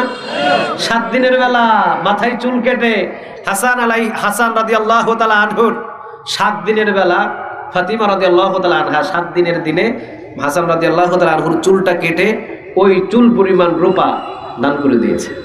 তো মাথায় চুল ছিল না? কথা কন না কেন? ছিল। যেদিন আমরা জন্ম নিয়েছি সেদিন মাথায় চুল ছিল, চোখের ভুরু, চোখের পাপড়ি, এই 3টা চুল একই সাথে নিয়ে এসেছি। আমার যদি বয়স হয় 50, চুলের বয়স কত? 50 না? চোখের ভুরুর বয়স কত? চোখের পাপড়ির বয়স কত? 50। এখন বলেন চুল কাটার জন্য কয়দিন সেলুন দোকানে গিয়েছেন? হিসাব আছে কারো কাছে? কারো কাছে হিসাব আছে? আচ্ছা, চোখের ভুরু কাটার জন্য কয়দিন গেছেন? চোখের পাপড়ি কাটার জন্য কয়দিন গেছেন? 1 দিনে তো নিয়ে আসলেন 3টা চুল। এইটা বড় হয় আর এই 2টা বড় হয় না কেন? বোঝা যায় এই 3টা চুলই হুকুম মানছে কার? আল্লাহ বললেন মাথার চুল তুই বড় হ। এইটা বড় হওয়া শুরু হলো। আল্লাহ রাব্বুল আলামিন বললেন চোখের ভুরু, চোখের পাপড়ি তুই বড় হতে পারবি না, কারণ বান্দার অসুবিধা। চোখের ভুরু, চোখের পাপড়ি বড় হলে ঝামেলা আছে না নাই? আল্লাহ বললেন তুই বড় হতে পারবি না, এতটুকুই থাকবি। বলেন চুলগুলো হুকুম মানছে কার? তাহলে ওয়াবুদুল্লাহ, সবাই আল্লাহর ইবাদত নিয়ে ব্যস্ত মানি না শুধু আমি আর আপনি। চিৎকার দিয়ে বলেন ঠিক কিনা? আমরা আল্লাহর ইবাদত নিয়ে ব্যস্ত নাই, কিন্তু ইবাদত করতে হবে কার? আল্লাহ রাব্বুল আলামিন বললেন ওয়ামা খলাকতুল জিন্না ওয়াল ইনসা ইল্লা লিয়াবুদুন। বান্দারে ইবাদতের জন্য, গোলামির জন্য একজন আমাদের বানাইছে, বলেন তিনি কে? আমরা গোলাম জাত। আমরা কি জাত বলেন? আমার দাদা, উনিও কার গোলামি করত? আমার দাদারা দাদা কার গোলামি করত? আমার 14 দাদা গোলামি করত কার? আল্লাহ বলছেন ওয়ামা খলাকতুল জিন্না ওয়াল ইনসা ইল্লা লিয়াবুদুন। জিন এবং ইনসানকে সৃষ্টি করেছি আমার গোলামি করার জন্য, আমার ইবাদত করার জন্য। এই জন্য আমরা ইবাদত করব কার? ফজরের আজান ঘুমায় থাকতে পারবেন? জোহরের আজান ঘুমায় থাকা যাবে? আসরের আজান ঘুমায় থাকা যাবে না। যে ইবাদত আপনার উপরে ফরজ, তাড়াতাড়ি করে ফেলেন। যদি না করেন কিয়ামতের দিন পাকড়াও করবেন, তিনি কে? আর জোরে বলেন কে? এই জন্য আল্লাহ রাব্বুল আলামিন বলছেন ওয়াবুদুল্লাহ, বান্দারে আয় আমার ইবাদত কর, কারণ আমার গোলামি করার জন্য আমি তোদেরকে বানিয়েছি। খালি আমাদেরকে বানাই নাই, নবীদেরকেও তার গোলামি করার জন্য বানাইছেন। তিনি কে? রাসূল নিজে কি পরিচয় দিতেন জানেন? আব্দুল্লাহি ওয়া রাসূলু, আমি আল্লাহর গোলাম। সুবহানাল্লাহ নাই? রাসূল মাঝে মাঝে বলতেন আল্লাহুম্মা ইন্নী আবদুক, ও আল্লাহ আমি আপনার গোলাম। ও আবনু আবদিক, বান্দার ঘরের গোলাম। মানে আমার বাবা আব্দুল্লাহ, সেও আপনার গোলাম। ওয়াবনু আমাতিক, ও আল্লাহ বান্দির ঘরের গোলাম। আমার মা আমিনা, সেও আপনার গোলাম। নাসিয়াতি বিয়াদিক, আমার চুলের মুঠি আপনার হাতের মুঠোয়। আল্লাহ গো, আপনি যদি এই মুহাম্মাদের চুলের মুঠি ধরে টানেন, আপনি যেই দিকে টানবেন ওই দিকে মুহাম্মদ যাবে। সুবহানাল্লাহ। তাহলে আমরা সাধারণ মানুষ, আমরা তো গোলাম। গোলাম পৃথিবীতে যত নবী রাসূল এসেছে সবাই হলো আল্লাহর গোলাম। চিৎকার দিয়ে বলেন ঠিক কিনা? কোন নবী বলেছেন যেই নবী হা বললে হালাল হয়ে যায়, যেই নবী না বললে হারাম হয়ে যায়, যেই নবী আঙ্গুল তুললে চন্দ্র 2 টুকরা হয়ে যায়, যেই নবী পা তুললে আল্লাহর মেরাজে চলে যায়। সুবহানাল্লাহ নাই? উনি যদি অন্তরে অন্তরে বলে হাত তোলা লাগে না, ওইটাও কবুল করেন কে? কারণ নবী বলেছেন আমার বাবা অর্থাৎ আমার পিতা ইব্রাহিম আলাইহিস সালামকে আল্লাহ বন্ধু বানিয়েছেন। উনি হলেন খলিলুল্লাহ, খলিল অর্থ বন্ধু। আর আল্লাহ রাব্বুল আলামিন আমাকে বানিয়েছেন হাবিবুল্লাহ, আমিও আল্লাহর বন্ধু। তবে বন্ধু বন্ধুর ভিতরে পার্থক্য আছে না নাই? খলিলুল্লাহ আল্লাহর বন্ধু, কিন্তু ওই বন্ধুটাও গোলাম ছিলেন কার? আবার নবী বলতেন আমি যে হাবিবুল্লাহ, এরপরেও আমি আল্লাহর গোলাম। চিৎকার দিয়ে পড়েন আল্লাহু আকবার। নবী বলতেন খলিল অর্থ বন্ধু, হাবিব অর্থ বন্ধু। তবে খলিল অর্থ এমন বন্ধু, আল্লাহ রাব্বুল আলামিন খলিলকে যা বলে খলিল তাই করে। আল্লাহ বললেন ইব্রাহিম নিজের কলিজার সন্তানকে জবহ করো। জবহ করতে নিয়ে যায় নাই? নিজের কলিজার সন্তান আর তোমার বিবিকে ওই কাবার ওই চত্বরে মরুভূমির ভিতরে রেখে আসো। রেখে চলে আসছেন। সুবহানাল্লাহ বলেন। মানে যা বলেছে তাই শুনেছে। আর হাবিবুল্লাহ হলো এটার উল্টা। নবী বলেছেন খলিল আল্লাহকে খুশি করার জন্য সব করে, আর হাবিব বন্ধু এমন আল্লাহ আমাকে খুশি করার জন্য সব করে। দেখেন রাসূল যখন মক্কা থেকে মদিনায় যাচ্ছেন তখন মক্কার দিকে বারবার নজর করে তাকায়, হাই রে কাবা। এই কাবা ঘরের সাথে সবার হাত লেগেছে, এই কাবা ঘরের সাথে সব নবীদের হাত ছুঁয়েছে। এই কাবা ঘরটা কার বলেন? আল্লাহ তোমার ঘর। এই কাবা ছেড়ে আমি যাইতে চাই না, এই কাবার সাথে আমি থাকতে চাই, কিন্তু মদিনায় চলে যেতে হচ্ছে, কারণ হুকুম দিয়েছেন কে? আচ্ছা আল্লাহর হুকুমগুলো পালন করা কি ইবাদত নয়? কথা বলেন ইবাদত নয়? উনি চলে যাচ্ছেন মদিনায়। আল্লাহ বললেন নবী মদিনায় এখন আপনি জামাতে নামাজ আদায় করা শুরু করেন, এবং এই জামাতে নামাজ আদায় করবেন বাইতুল মুকাদ্দাসের দিকে ফিরে। আপনি কাবার দিকে ফিরে নামাজ পড়তে পারবেন না। কিন্তু নবীর কলিজায় ব্যথা নাই? হায় রে, এই কাবার দিকে ফিরে নামাজ পড়বো, কিন্তু আল্লাহ হুকুম দিলেন ইবাদত আমি আল্লাহরই করতে হবে। আল্লাহ বললেন বাইতুল মুকাদ্দাসের দিকে ফিরে নামাজ পড়তে। এখন আমাকে বাইতুল মুকাদ্দাসের দিকে ফিরে নামাজ পড়তে হবে, কাবার দিকে ফিরে নামাজ পড়া বন্ধ। কয়েকদিন চলে গেল, 1 মাস 2 মাস 3 মাস, দীর্ঘদিন যাওয়ার পর এইবার রাসূল জোহরের নামাজ দাঁড়িয়ে চিন্তা করছেন যে এমন যদি একটা আয়াত আসতো যে কাবা ঘরের দিকে নামাজ পড়তে হবে, আজ থেকে বাইতুল মুকাদ্দাসের দিকে নামাজ পড়া বন্ধ। আল্লাহ যদি এমন একটা আয়াত পাঠাতেন তা আমি মুহাম্মদ খুশি হয়ে যেতাম। দোয়া করেন নাই, 2 হাত তুলেন নাই, নামাজের ভিতরে একটু শুধু তাকায় উপরের দিকে, আর নামাজের ভিতরে দাঁড়ানো। আয়াত নাজিল করে দিলেন কে? সবাই বলেন কে? قد نرى تقلب وجهك في السماء فلنولين জান্নাতা কিবলাতান তারদাহা। বলেন কথাটা কার? ও নবী, আপনি মনে মনে ইরাদা করেছেন, আপনার অন্তরের খবর আমি জানি গো নবী। ইন্নাল্লাহা লা ইয়ানজুরু ইলা সুওয়ারিকুম ওয়া আমালিকুম ওয়ালাকিন ইয়ানজুরু ইলা কুলুবিকুম ওয়া আমালিকুম। নবী, মানুষের মুখের ভিতরে কোনো কথা আসে নাই, জিহ্বার ভিতরে কথা আসে নাই, এখনো কথাটা মগজের ভিতরে আছে, এখনো অন্তরের ভিতরে আছে। নবী, ওই অন্তরের কথার খবরটাও জানি আমি আল্লাহ। সুবহানাল্লাহ। আচ্ছা, আমি মুখ দিয়ে কোনো কথা যদি না বলি, এখানে আমি কি অন্তরে ভাবতেছি আপনারা বুঝবেন? কথা বলেন, বুঝবেন? কোন কম্পিউটারের কি শক্তি আছে যে আমি অন্তরে কি বলতেছি সে বুঝে ফেলে? আছে এমন কম্পিউটার? নাই। কিন্তু আল্লাহ বলছেন, তুই কান দিয়ে শুনোস নাই, তুই মুখ দিয়ে বাহির করস নাই, তোর মগজের ভিতরে আসে নাই, তোর কলবের ভিতরেও আছে এখনো কথাটা, ওইটার খবর আমি আল্লাহ জেনে ফেলি। এবার নবীর অন্তরের খবর জানে কে? আল্লাহ বললেন, নবী, আমি আপনার অন্তরের খবর বুঝে ফেলছি। নবী, আপনি উপরের দিকে নজর করেছেন আর বলেছেন যদি এমন একটা আয়াত আসতো বাইতুল মুকাদ্দাসের দিকে ফিরে নামাজ পড়া লাগবে না, কাবার দিকে ফিরে নামাজ পড়বেন। নবী জান আয়াত নাজিল করে দিলাম। যোহরের 2 রাকাত আদায় করেছেন, বাকি 2 রাকাত নামাজ আপনি কাবার দিকে ফিরে আদায় করা শুরু করে দেন। নবী যা বলতেন সাথে সাথে কবুল করতেন কে? আল্লাহ। যা বলতেন সাথে সাথে কবুল করতেন তিনি কে? আবু হুরায়রা রাদিয়াল্লাহু তাআলা আনহু, তিনি এসে বলছেন, রাসূল, আমার মা আমাকে মেরেছে। কে মারছে? মা। মা আমাকে মেরেছে। নবী, রাসূল বললেন, তোমার মা মারছে, তা আমারে জিগাও কেন? আমি নবী হলেও ওই জায়গায় আমি বিচার করতে পারবো না। সুবহানাল্লাহ। নাই, তোমার মা তোমারে মারছে এটা আমি বিচার করতে পারবো না, এটা বলার আমার ক্ষমতা নাই। কারণ ওয়া কাদা রাব্বুকা আল্লা তা'বুদু ইল্লা ইয়্যাহু ওয়া বিল ওয়ালিদাইনি ইহসানা। আল্লাহর ইবাদতের পরে পিতামাতার প্রতি ইহসান করো, হুকুমটা কার? এবার আবু হুরায়রা কয়, নবী গো, আপনি আমার মায়ের বিচার করেন না। নবী, শুধু আপনি একটু হাত তুলে আমার মায়ের জন্য হেদায়েতের দোয়া করে দেন। সব নবীরাই দোয়া করেছে কওমদের জন্য, আল্লাহুম্মা ইহদি কওমি ফা ইন্নাহুম লা ইয়ালামুন। হেদায়েতের মালিক নবীদের হাতে নয়, হেদায়েতের মালিক একজন, তিনি কে? আল্লাহ। নবী এইবার 2 হাত তুললেন। আল্লাহ আবু হুরায়রা রাদিয়াল্লাহু তাআলা আনহুর মাকে তুমি দিন বোঝাও, কোরআন বোঝাও, কোরআনের হক কথাগুলো বোঝাও। তো একের পর এক দোয়া করছেন নবী, আর আবু হুরায়রা রাদিয়াল্লাহু তাআলা আনহু ওইদিকে দৌড় দিয়ে নিজের ঘরে লক করেছে। এবার ভিতর থেকে আওয়াজ আসে, বাবা কে? আমি আবু হুরায়রা। এবার মায়ের যে কণ্ঠ ছিল আগে কর্কশ, এখন কর্কশ না, এখন কয়, বাবা দাঁড়া, আমি একটু গোসল করেছি, আমি তোকে মারার পর অনুতপ্ত হয়েছি, আমি গোসল করেছি, পবিত্র হয়েছি, আমি কালেমা পড়ে মুসলমান হতে চাই। বলেন, নবীদের হাতের দোয়া কবুল করেন কে? আর জোরে বলেন কে? মুসা আলাইহিস সালাম, তিনিও ছিলেন নবী, উনি 2 হাত তুলে আল্লাহর কাছে দোয়া করেছে, আল্লাহ সাথে সাথে কবুল করেছে। চিৎকার দিয়ে পড়েন আল্লাহু আকবার। নবীদের হাত তুলতে দেরি হয়, হাত কি কবুল হতে দেরি হয়? কথা বলেন, হয়? হয়।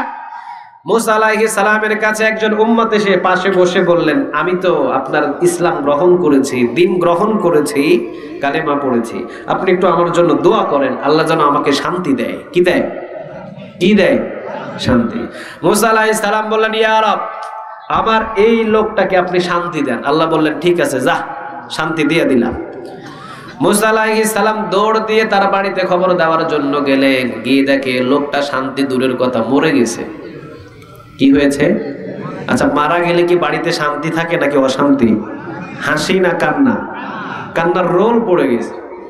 এখন আল্লাহ রেজিকা, ইয়া রব, আপনারে বললাম আমি আমার এই উম্মতটারে শান্তি দিতে, আপনি তো মেরে ফেলেছেন, কি এর শান্তি দিলেন এটা?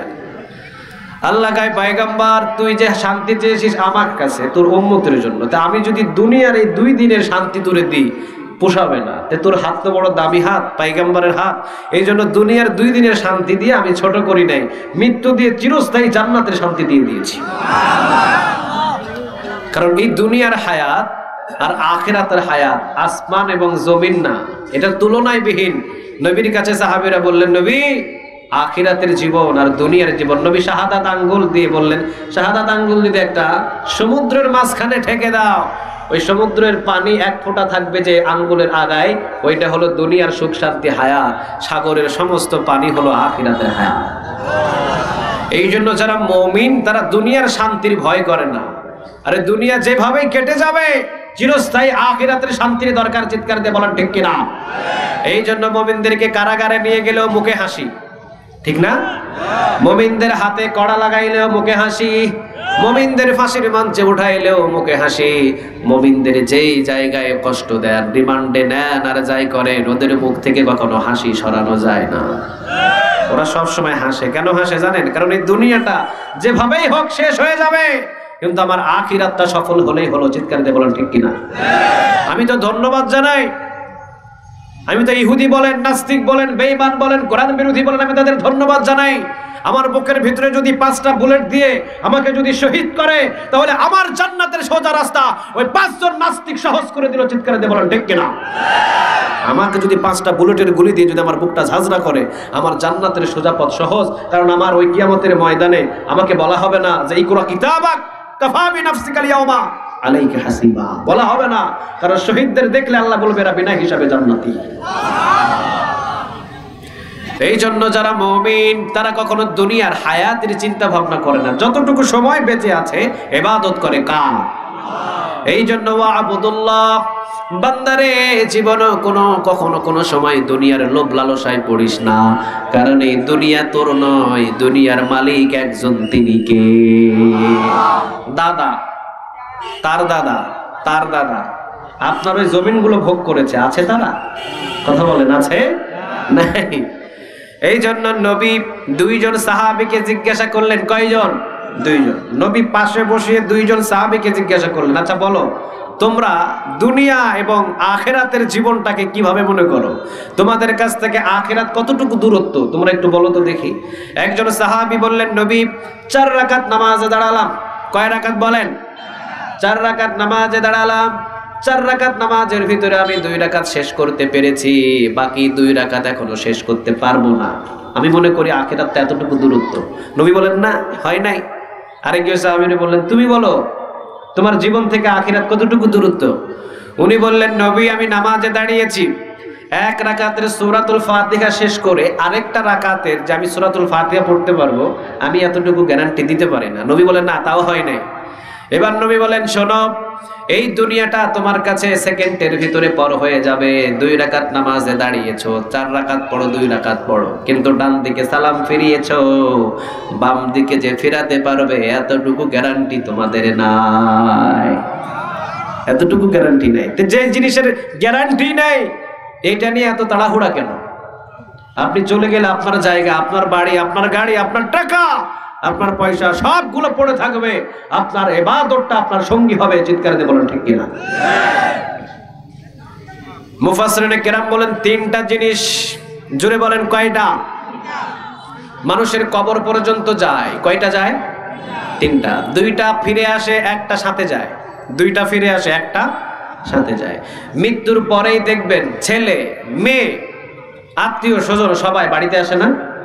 কবরের যারা নিয়ে যায় ওরা কি আপনার পর মানুষ না আত্মীয় মানুষ? সবাই বলেন, কে? আত্মীয়। আপনার দুনিয়ার ভিতরে 3টা জিনিস কবর পর্যন্ত যায়। সর্বপ্রথম হলো আপনার আত্মীয় স্বজন, ছেলে মেয়ে সবাই কবর পর্যন্ত যাবে, কিন্তু লাভ দিয়ে উঠে যাবে। ছেলে কবরে শোয়ানোর পর কি থাকে? কথা বলেন, থাকে? উঠে যায়। আপনার যে সম্পদ, বাড়ি, গাড়ি, টাকা পয়সা, এটাও কবর পর্যন্ত যাবে, কিন্তু ওইগুলো আবার ফিরে চলে আসবে। ছেলে মেয়েরা বংঠন করে ফেলবে, কিন্তু আপনার যে ইবাদত, এটার কোনো ভাগিদার নাই, এটা আপনার কবরে প্রবেশ করবে। সুবহানাল্লাহ। বাড়িতে গিয়া এক বর্ণনা এসেছে, নবী বলেন, কে কেমন ইবাদত করেছে ওই পরিমাণে একটা সুন্দর যুবক তার কবরের ভিতরে বসিয়ে দেওয়া হবে। আপনার যদি ইবাদতের পাওয়ার থাকে খুব বেশি, তাহলে সুন্দর সুপুরুষ একটা যুবক আপনার কবরের পাশে মাথার দিকে বসে থাকবে। আপনি বলবেন, তুমি কে? সে বলবে, আমি আপনার ইবাদত। মানে আপনি দুনিয়াতে যে ইবাদতগুলো করছেন ওটার পাওয়ার আমি। আপনি কবরে ভয় পাবেন না, আমি কবরে কিয়ামত পর্যন্ত থাকবো এবং জান্নাত পর্যন্ত পৌঁছে যাব। আর যদি আপনার ইবাদত হয় 5 ওয়াক্ত নামাজের 1 ওয়াক্ত নাই, রোজা নাই, শুধু গাঁজা বিড়ি, বৃদ্ধ একটা মানুষ দেখবেন, মানুষ যখন বৃদ্ধ হয়ে যায় তখন ভালো মানুষগুলো তাকে পছন্দ করে না। পছন্দ করে? আচ্ছা, বৃদ্ধ মানুষ দেখবেন প্রস্রাব করতে বসলে পায়খানা করে দেয়, নাই এমন? আবার প্রস্রাব এক সাইডে ভরে গেছে, খবরও নাই। তো বৃদ্ধ মানুষকে তেমন কেউ পছন্দ করে না। বৃদ্ধ মানুষদের পছন্দ নাই। এখানে যদি যারা যুবক আছে ওদেরকে যদি বলা যায় 82 বছরের একটা বৃদ্ধা মহিলাকে বিয়ে করো, রাজি হবে কেউ?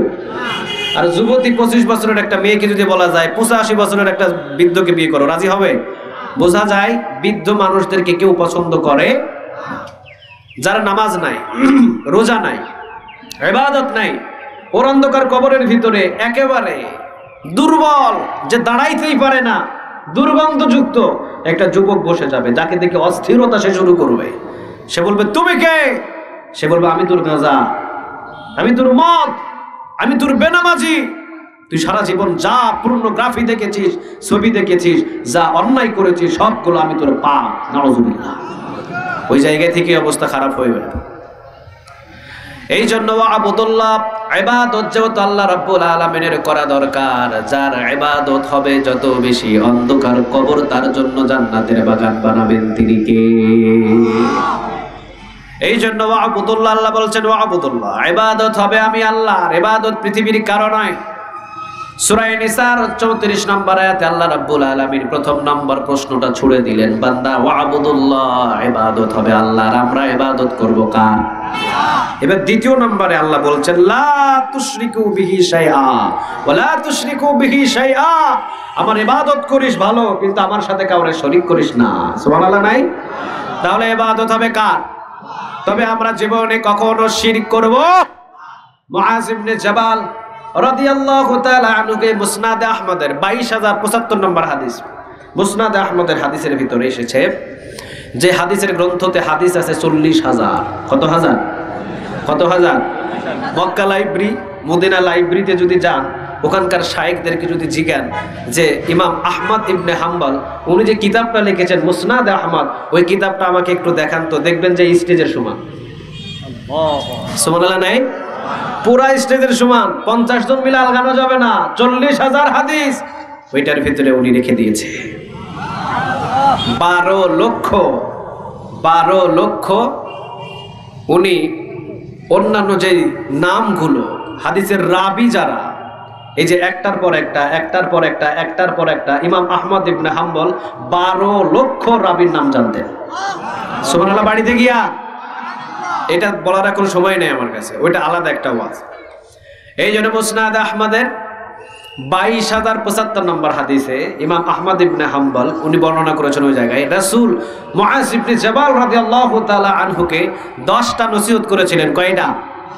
নবী বলেছিলেন ও মুআজ, এই 10টা নসিহত আমি তোমাকে করলাম, এই 10টা নসিহত তুমি যদি তোমার নিজের জীবনের সাথে সেট করো, তুমি জান্নাতি হয়ে যাবে। কোন পরিবারের ভিতরে যদি সেট করো, ওই পরিবার জান্নাতি হবে।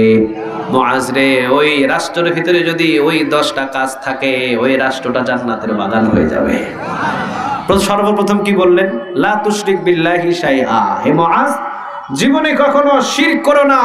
ওয়া ইন কুতিলতা আও হুররিকতা, তোমাকে যদি কতল করা হয় এবং আগুনে জ্বালিয়ে দেওয়া হয়, জ্বালিয়ে যাও, পুড়ে যাও, তুমি খণ্ড খণ্ড হয়ে যাও, এরপরও একজনের সাথে শিরক করো না। তিনি কে? এই জন্য আল্লাহ রাব্বুল আলামিন নিজেই বললেন ইন্নাল্লাহা লা ইয়াগফিরু আন ইউশরাকা বিহি ওয়া ইয়াগফিরু মা দুনা যালিকা লিমান ইয়াশা ওয়া মান ইউশরিক বিল্লাহি ফাকাদ ইফতারা ইসমান আযীমা। আল্লাহ বললেন বান্দারে, শিরকের গুনাহ ছাড়া যে গুনাহ কর না কেন, গুনাহ করবি, তাওবা করবি, আমি আল্লাহ মাফ করে দিব। কিন্তু শিরকের গুনাহ যদি থাকে, ওই শিরকের গুনাহ মাফ করেন না তিনি কে? রাসূল বলেন আল্লাহ রাব্বুল আলামিন এই যে জাতি আমরা যারা আছি, আমাদেরকে ধ্বংস করে দিত যদি আমরা গুনাহ না করতাম। শুধু নেক আমল করি, গুনাহ করি না। আল্লাহ বলে এদেরকে আমি ধ্বংস করে দিতাম। এমন একটা জাতি জন্ম দিতাম, ওরা গুনাহ করতো, আবার চোখের পানি ফেলে আমার কাছে মাপ চাইতো। তাহলে গুনাহ হবে, গুনাহ মাপ চাইলে মাফ করবেন তিনি কে? তবে একটা গুনাহ মাফ হয় না। বলেন ওটা কোন গুনাহ? সবাই বলেন কোন গুনাহ? এই জন্য আল্লাহ বলেন ইন্নাল্লাহা লা ইয়াগফিরু আন ইউশরাকা বিহি ওয়া ইয়াগফিরু মা দুনা যালিকা লিমান ইয়াশা ওয়া মান ইউশরিক বিল্লাহি ফাকাদ ইফতারা ইসমান আযীমা। বান্দারে, কি গুনাহ করেছিস বল? শিরকের গুনাহ যদি না থাকে আমি মাফ করে দিব, কিন্তু শিরকের গুনাহ মাফ করেন না তিনি কে?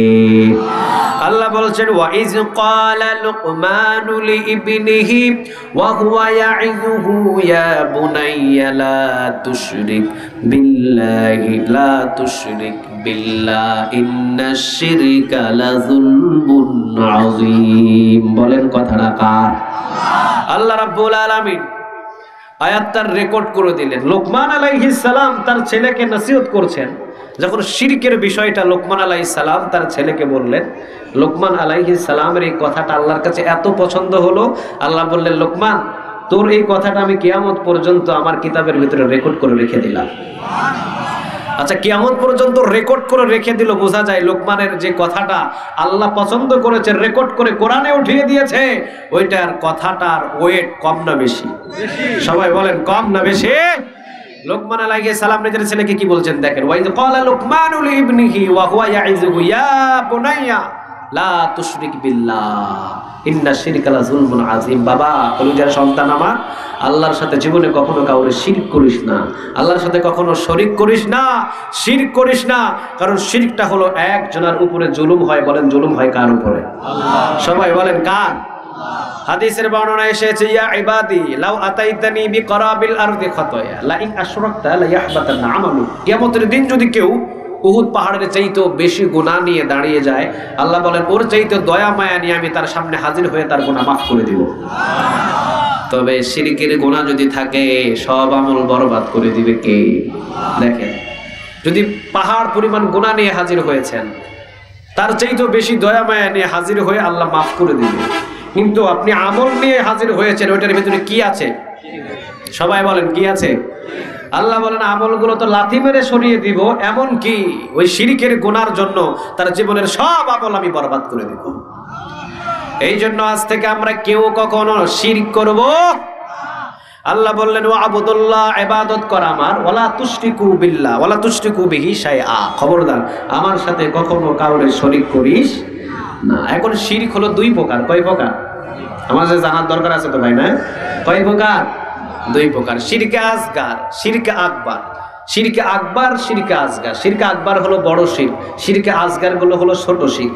শিরকে আসগার যদি হয়ে যায়, তাওবা করলে আল্লাহ মাফ করে দেবে। কিন্তু শিরকে আকবার, শিরকে আকবার যদি করেন, সাথে সাথে ঈমান শেষ। নতুন ভাবে কালেমা পড়ে ঈমান না আনা পর্যন্ত আপনাকে কেউ জান্নাতে ঢোকাইতে পারবে না। শিরকে আকবার আবার তিন প্রকার। কয় প্রকার? তিন প্রকার। আশ-শিরকু ফির রুবুবিয়া, আশ-শিরকু ফিল উদুদিয়া, আশ-শিরকু ফিল আসমাই ওয়াস সিফাত। শিরকে আকবার কয় প্রকার? কঠিন লাগতেছে? মূলত শিরক কয় প্রকার? দুই প্রকার। শিরকে আকবার, শিরকে আসগার। একটা বড় শিরক, একটা ছোট শিরক। বড় শিরক, শিরকে আকবার আবার তিন প্রকার। আশ-শিরকু ফির রুবুবিয়া, আশ-শিরকু ফিল উদুদিয়া, আশ-শিরকু ফিল আসমাই ওয়াস সিফাত। আশ-শিরকু ফির রুবুবিয়া, রবের খাতিরে শিরক, আল্লাহকে ছাড়া আরেকজনকে রব মেনেছেন, শেষ ঈমান। আপনি বলেছেন যে এই দেবতাও আমার রব, আল্লাহও আমার রব, শেষ।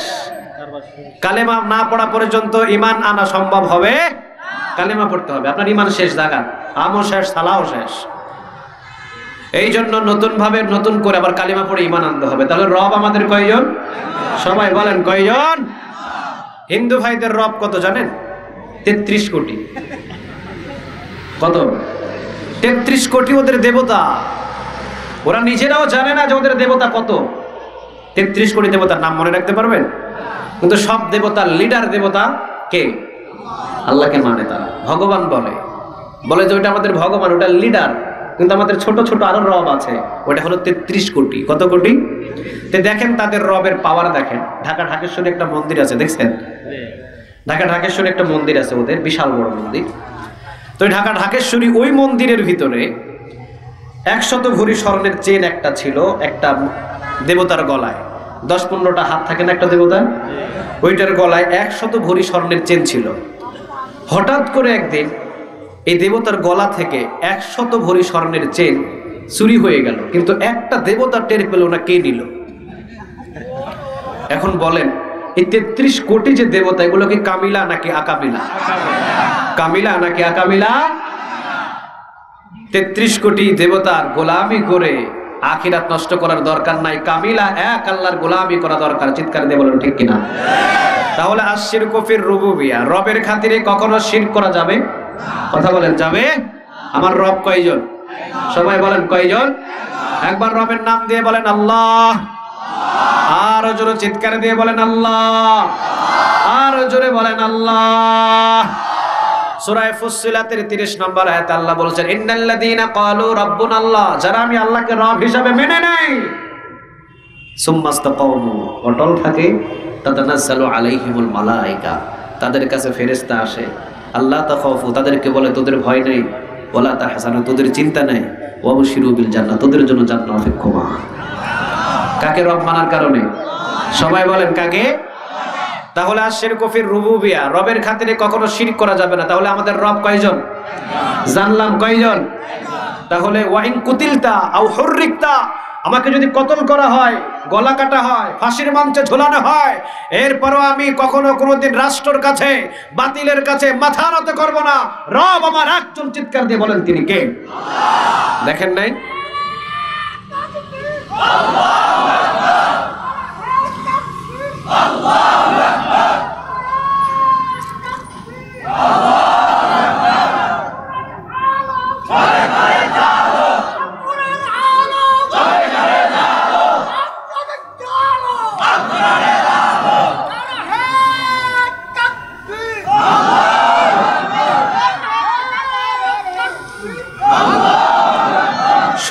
সময় কম বসেন, আমি ফিনিশিং দিয়ে শেষ করে দেব।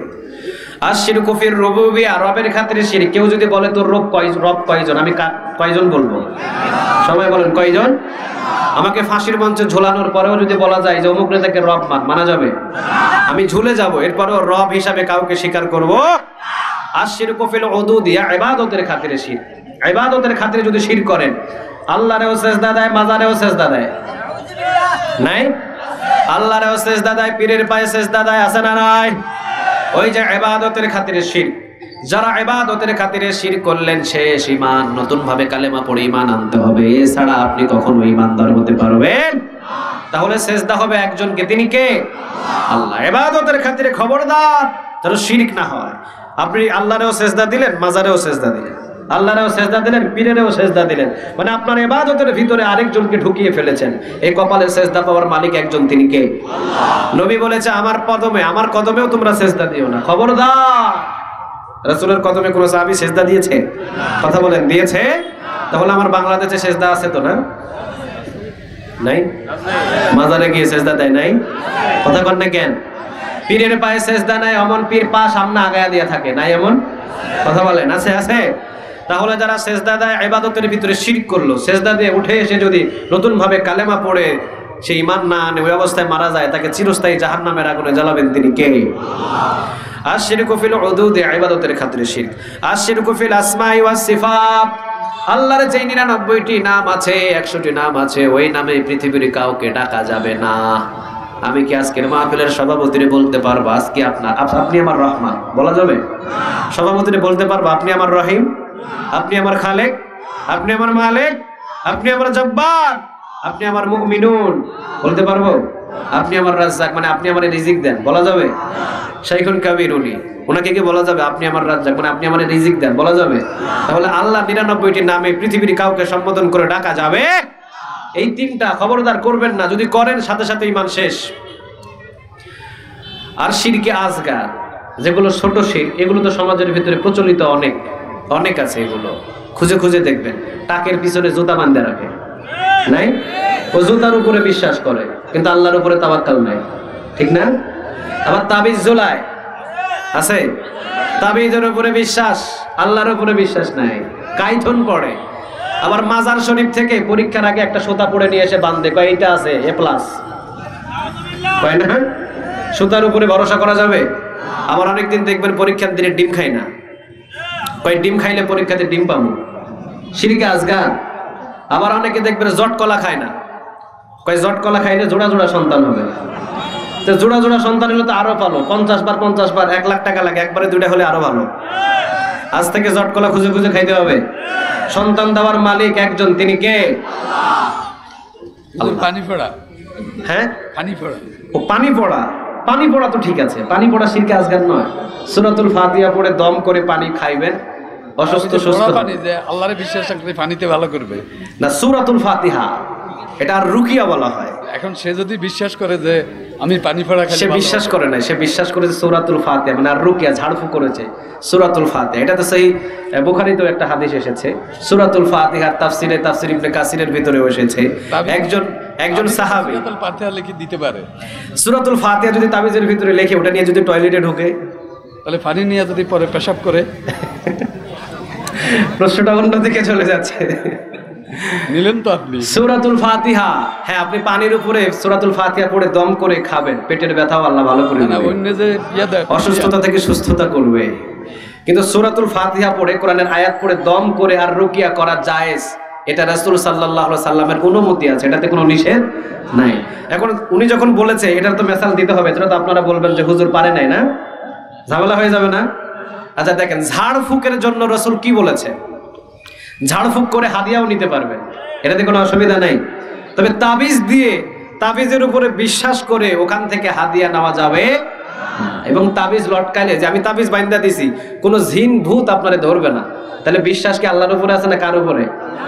অথচ আল্লাহ সুবহানাহু ওয়া তাআলা একটা শিশুকে জন্ম দেওয়ার পর কমসে কম 20 জন ফেরেশতা তার বডিগার্ড হিসেবে আল্লাহ পাঠিয়ে দেয়। সুবহানাল্লাহ, সুবহানাল্লাহ বললেন না? সকল বিপদ থেকে বাঁচায় তিনি কে? দেখবেন অনেকের কাছে গিয়ে হাত দেখায়, হাতের রেখা দেখে কয় তোর এই রেখাটা এখানে পৌঁছে গেলে তুই বিদেশে চলে যাবি। এখানে কি ভাগ্য লেখা থাকে? কথা বলেন, লেখা থাকে? দেখবেন ভবিষ্যৎবাণী বলে দেয়। অনেক বাবা আছে নাই এমন? হাতে পাথর, হ্যাঁ হাতে পাথর, এটা তো শিরকে আজকের, এগুলো আংটির উপরে বিশ্বাস করে। আংটি একটা ব্যবহার করতে পারবেন, রাসূল একটা আংটি ব্যবহার করতেন, এটা সুন্নাহ। কিন্তু আংটির ভিতরে পাথর লাগায় বলবেন এটা যদি ব্যবহার করেন যৌবন শক্তি বাড়বে। হ্যাঁ, এই যে বিশ্বাস সম্পূর্ণ হারাম এবং সম্পূর্ণ শিরকে আসগার। তাওবা করতে হবে, কিন্তু তাওবা না করে মারা গেলে কিয়ামতের দিন ধরবেন তিনি কে? আর যেটা বলেছেন পানির উপরে দম করে ফুঁক দেওয়া, একজন সাহাবী তারা 6 মাসের জন্য তারা সফরে ছিলেন। 6 মাস সফরকালীন তাদের খাবারগুলো ফুরিয়ে গেল, তারা ছাগলের চামড়াগুলো খাওয়া শুরু করলেন, ওগুলোও নাই, প্রায় একদম খাবার শর্ট। এক এলাকায় গেলেন একজন সাহাবী, গিয়ে দেখেন একটা সাপে কামড় দিয়েছে একজন তাদের এলাকার সেন্ট্রাল লিডারশিপ অর্থাৎ তাদের কেন্দ্রীয় নেতাকে।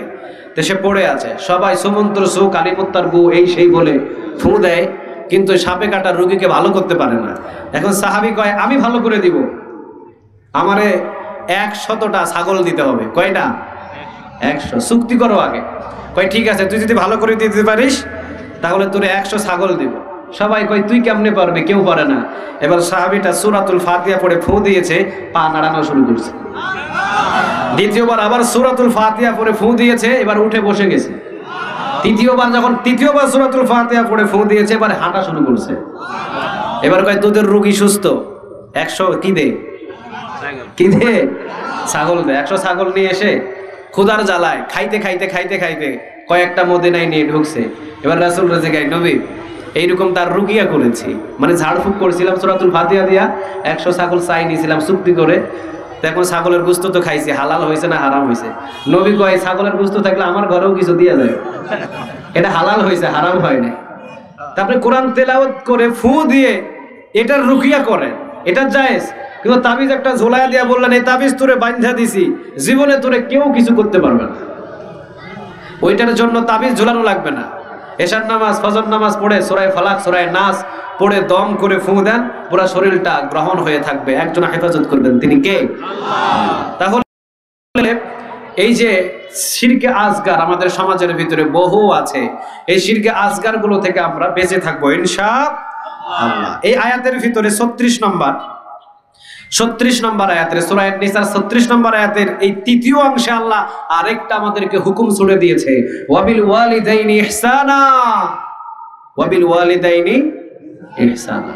খবরদার ওই পিতা ওই মাতা ওর সাথে কখনো কোনোদিন খারাপ ব্যবহার করিস না, কারণ মা এবং বাবা যদি দোয়া করে ভালো দোয়াও কবুল হয়, খারাপ দোয়া করলে খারাপ দোয়াও কবুল করেন তিনি কে? আল্লাহ। মুসা আলাইহিস সালাম তিনি একদিন আল্লাহর কাছে বললেন, ইয়া রব আপনি আমারে জান্নাত দেবেন না জাহান্নাম দেবেন? মুসা আলাইহিস সালামকে আল্লাহ রাব্বুল আলামিন বললেন, যাও মুসা আলাইহিস সালাম তুমি তো পয়গম্বর, তোমার জন্য জান্নাতের ব্যবস্থা, জান্নাতের ব্যবস্থা। তিনি বললেন, আল্লাহ আমার সাথে কে জান্নাতে থাকবে, কে আমার সাথে জান্নাতের সঙ্গী হবে? আল্লাহ রাব্বুল আলামিন বললেন, অমুক এলাকার একটা কসাই। কে থাকবে? কসাই কি করে ভাই? কসাই থাকবে। আমি সব রাসূল মানে যতগুলো নবী এবং রাসূল এসেছে আল্লাহ, আমি হলাম 5 জন রাসূলদের একজন রাসূল, ঠিক না?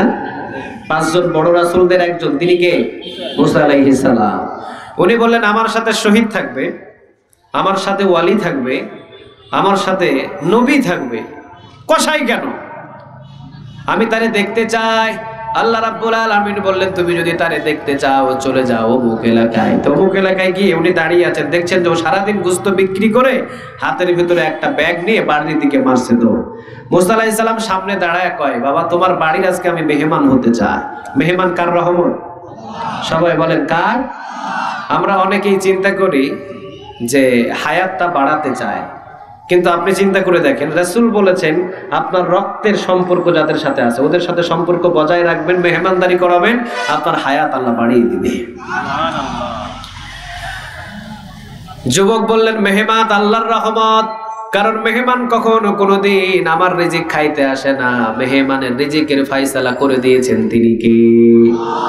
এটা আল্লাহর পক্ষ থেকে রিজিক নিয়ে এসেছে। মেহমান আমার ঘরের রিজিক খাইতে আসে না, মনে রাখবেন এটা। মেহমান আসলে বিরক্ত, মেহমান আসলে অশ্লীলতা ভাষা ব্যবহার করবেন না, কারণ মেহমান আপনার ঘরে 10 জন, ওই 10 জনের রিজিক নিয়ে এসেছে, কারণ রিজিক দেন কে? সবাই বলেন কে? আল্লাহ। মুসা আলাইহিস সালাম তিনি বললেন হায় হায়, ঠিক আছে বাবা চলো তাহলে তোমার বাড়িতে আজকে মেহমান হতে চাই।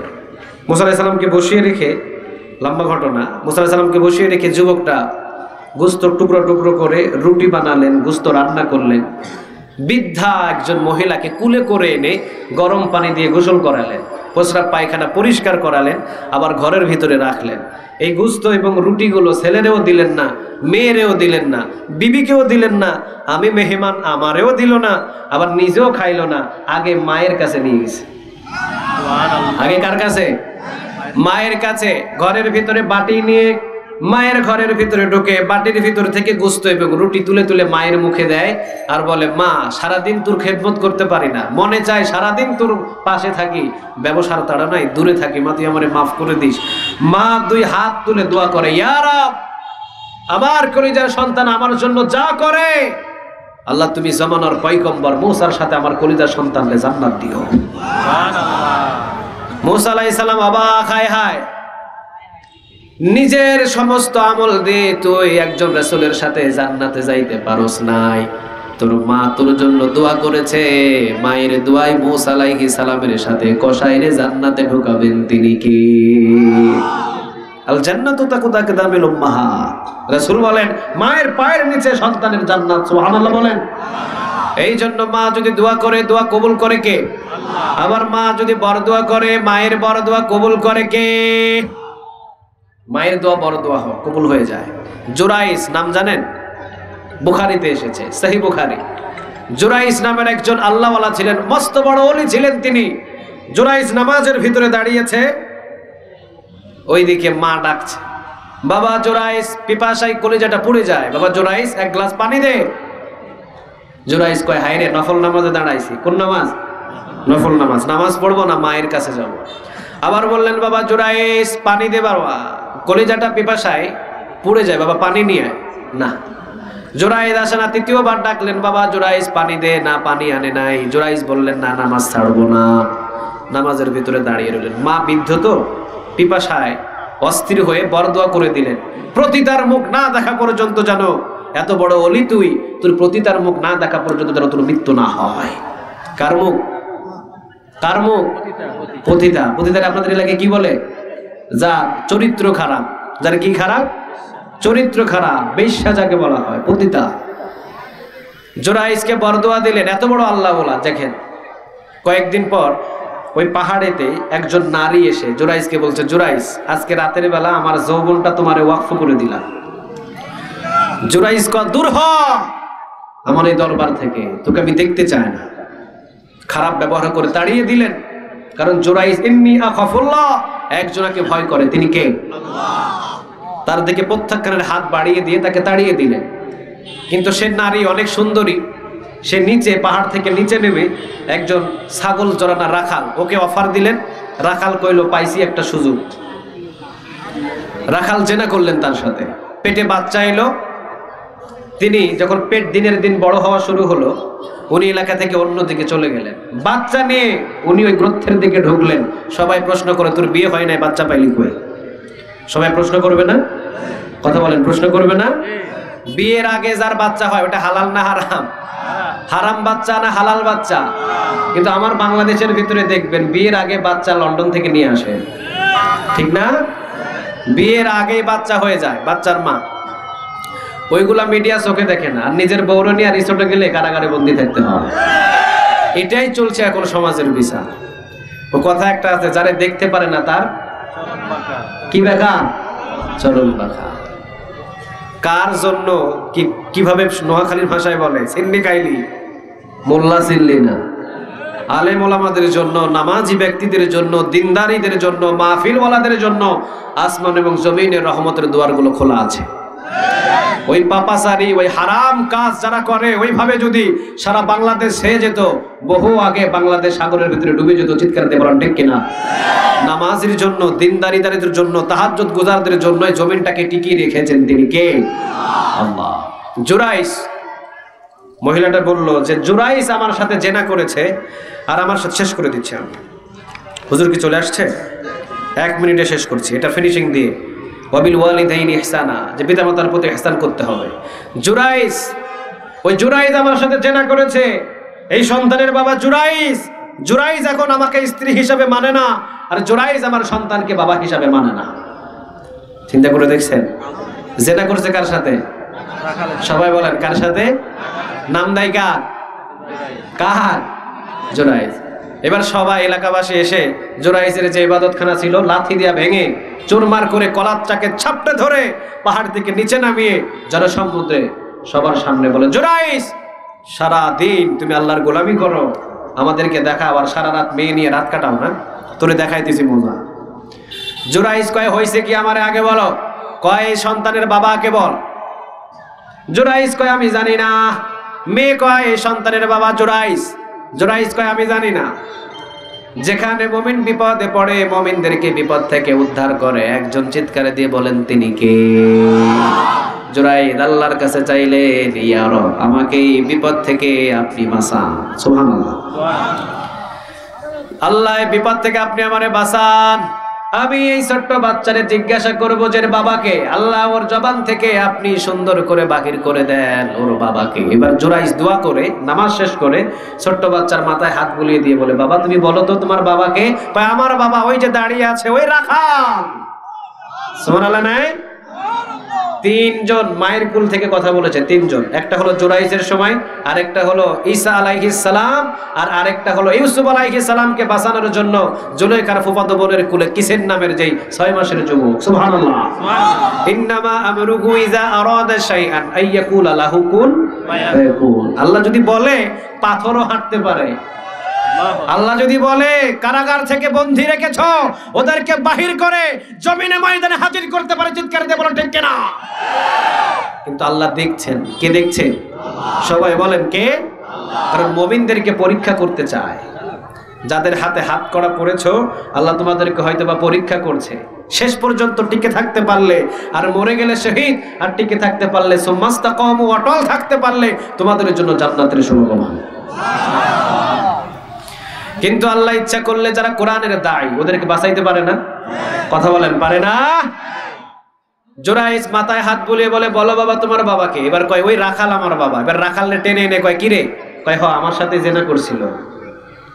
এইবার এলাকার সব মানুষগুলো জুরাইস রে বলে, জুরাইস তোমার কাছে বড় ভুল করে ফেলেছি, তোমার যে ইবাদত খা ওইটা আমরা স্বর্ণ রূপা দিয়ে বানাইয়া দেব। দেখেন সম্মান বাড়ালেন কে? কিন্তু মা বরদোয়া দিছিল, পতিতার মুখ না দেখা পর্যন্ত যেন তোর মৃত্যু না হয়। পতিতার মুখ দেখাইছে না?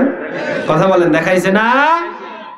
এই জন্য খবরদার যুবকদেরকে বলছি, মা যদি কোনো কথা বলে আদেশ মানো। মা যদি বলে বাবা এইটা কর, মেনো। মা যদি নিষেধ করে বাবা করিস না, খবরদার ওই কথা কখনো মানা যাবে। মা বলছে বাবা এই কাজটা করে দিবেন। এক বর্ণনা এসেছে, নফল নামাজ পড়তেছেন, মা ডাক দিয়েছে, ছেড়ে মায়ের হুকুম পালন করে। আল্লাহ আমাদের সবাইকে কবুল করুক। আর জোরে বলে না আমিন। এই জন্য ওয়া আবুদুল্লাহ, ইবাদত হবে কার? ওয়ালা তুশরিকু বিহি শাইআ, আল্লাহর ইবাদত করব কিন্তু আল্লাহর সাথে কাউরে শরীক করব না। আর ওয়াবিল ওয়ালিদাইনি ইহসানা, পিতামাতার সাথে ভালো ব্যবহার করব। আল্লাহ আমাদের সবাইকে কবুল করো। আর জোরে বলেন আমিন। ওয়া আখিরু দাওয়ানা আনিল হামদুলিল্লাহি রাব্বিল আলামিন। আসসালামু আলাইকুম ওয়া রাহমাতুল্লাহি তাআলা ওয়া বারাকাতুহু।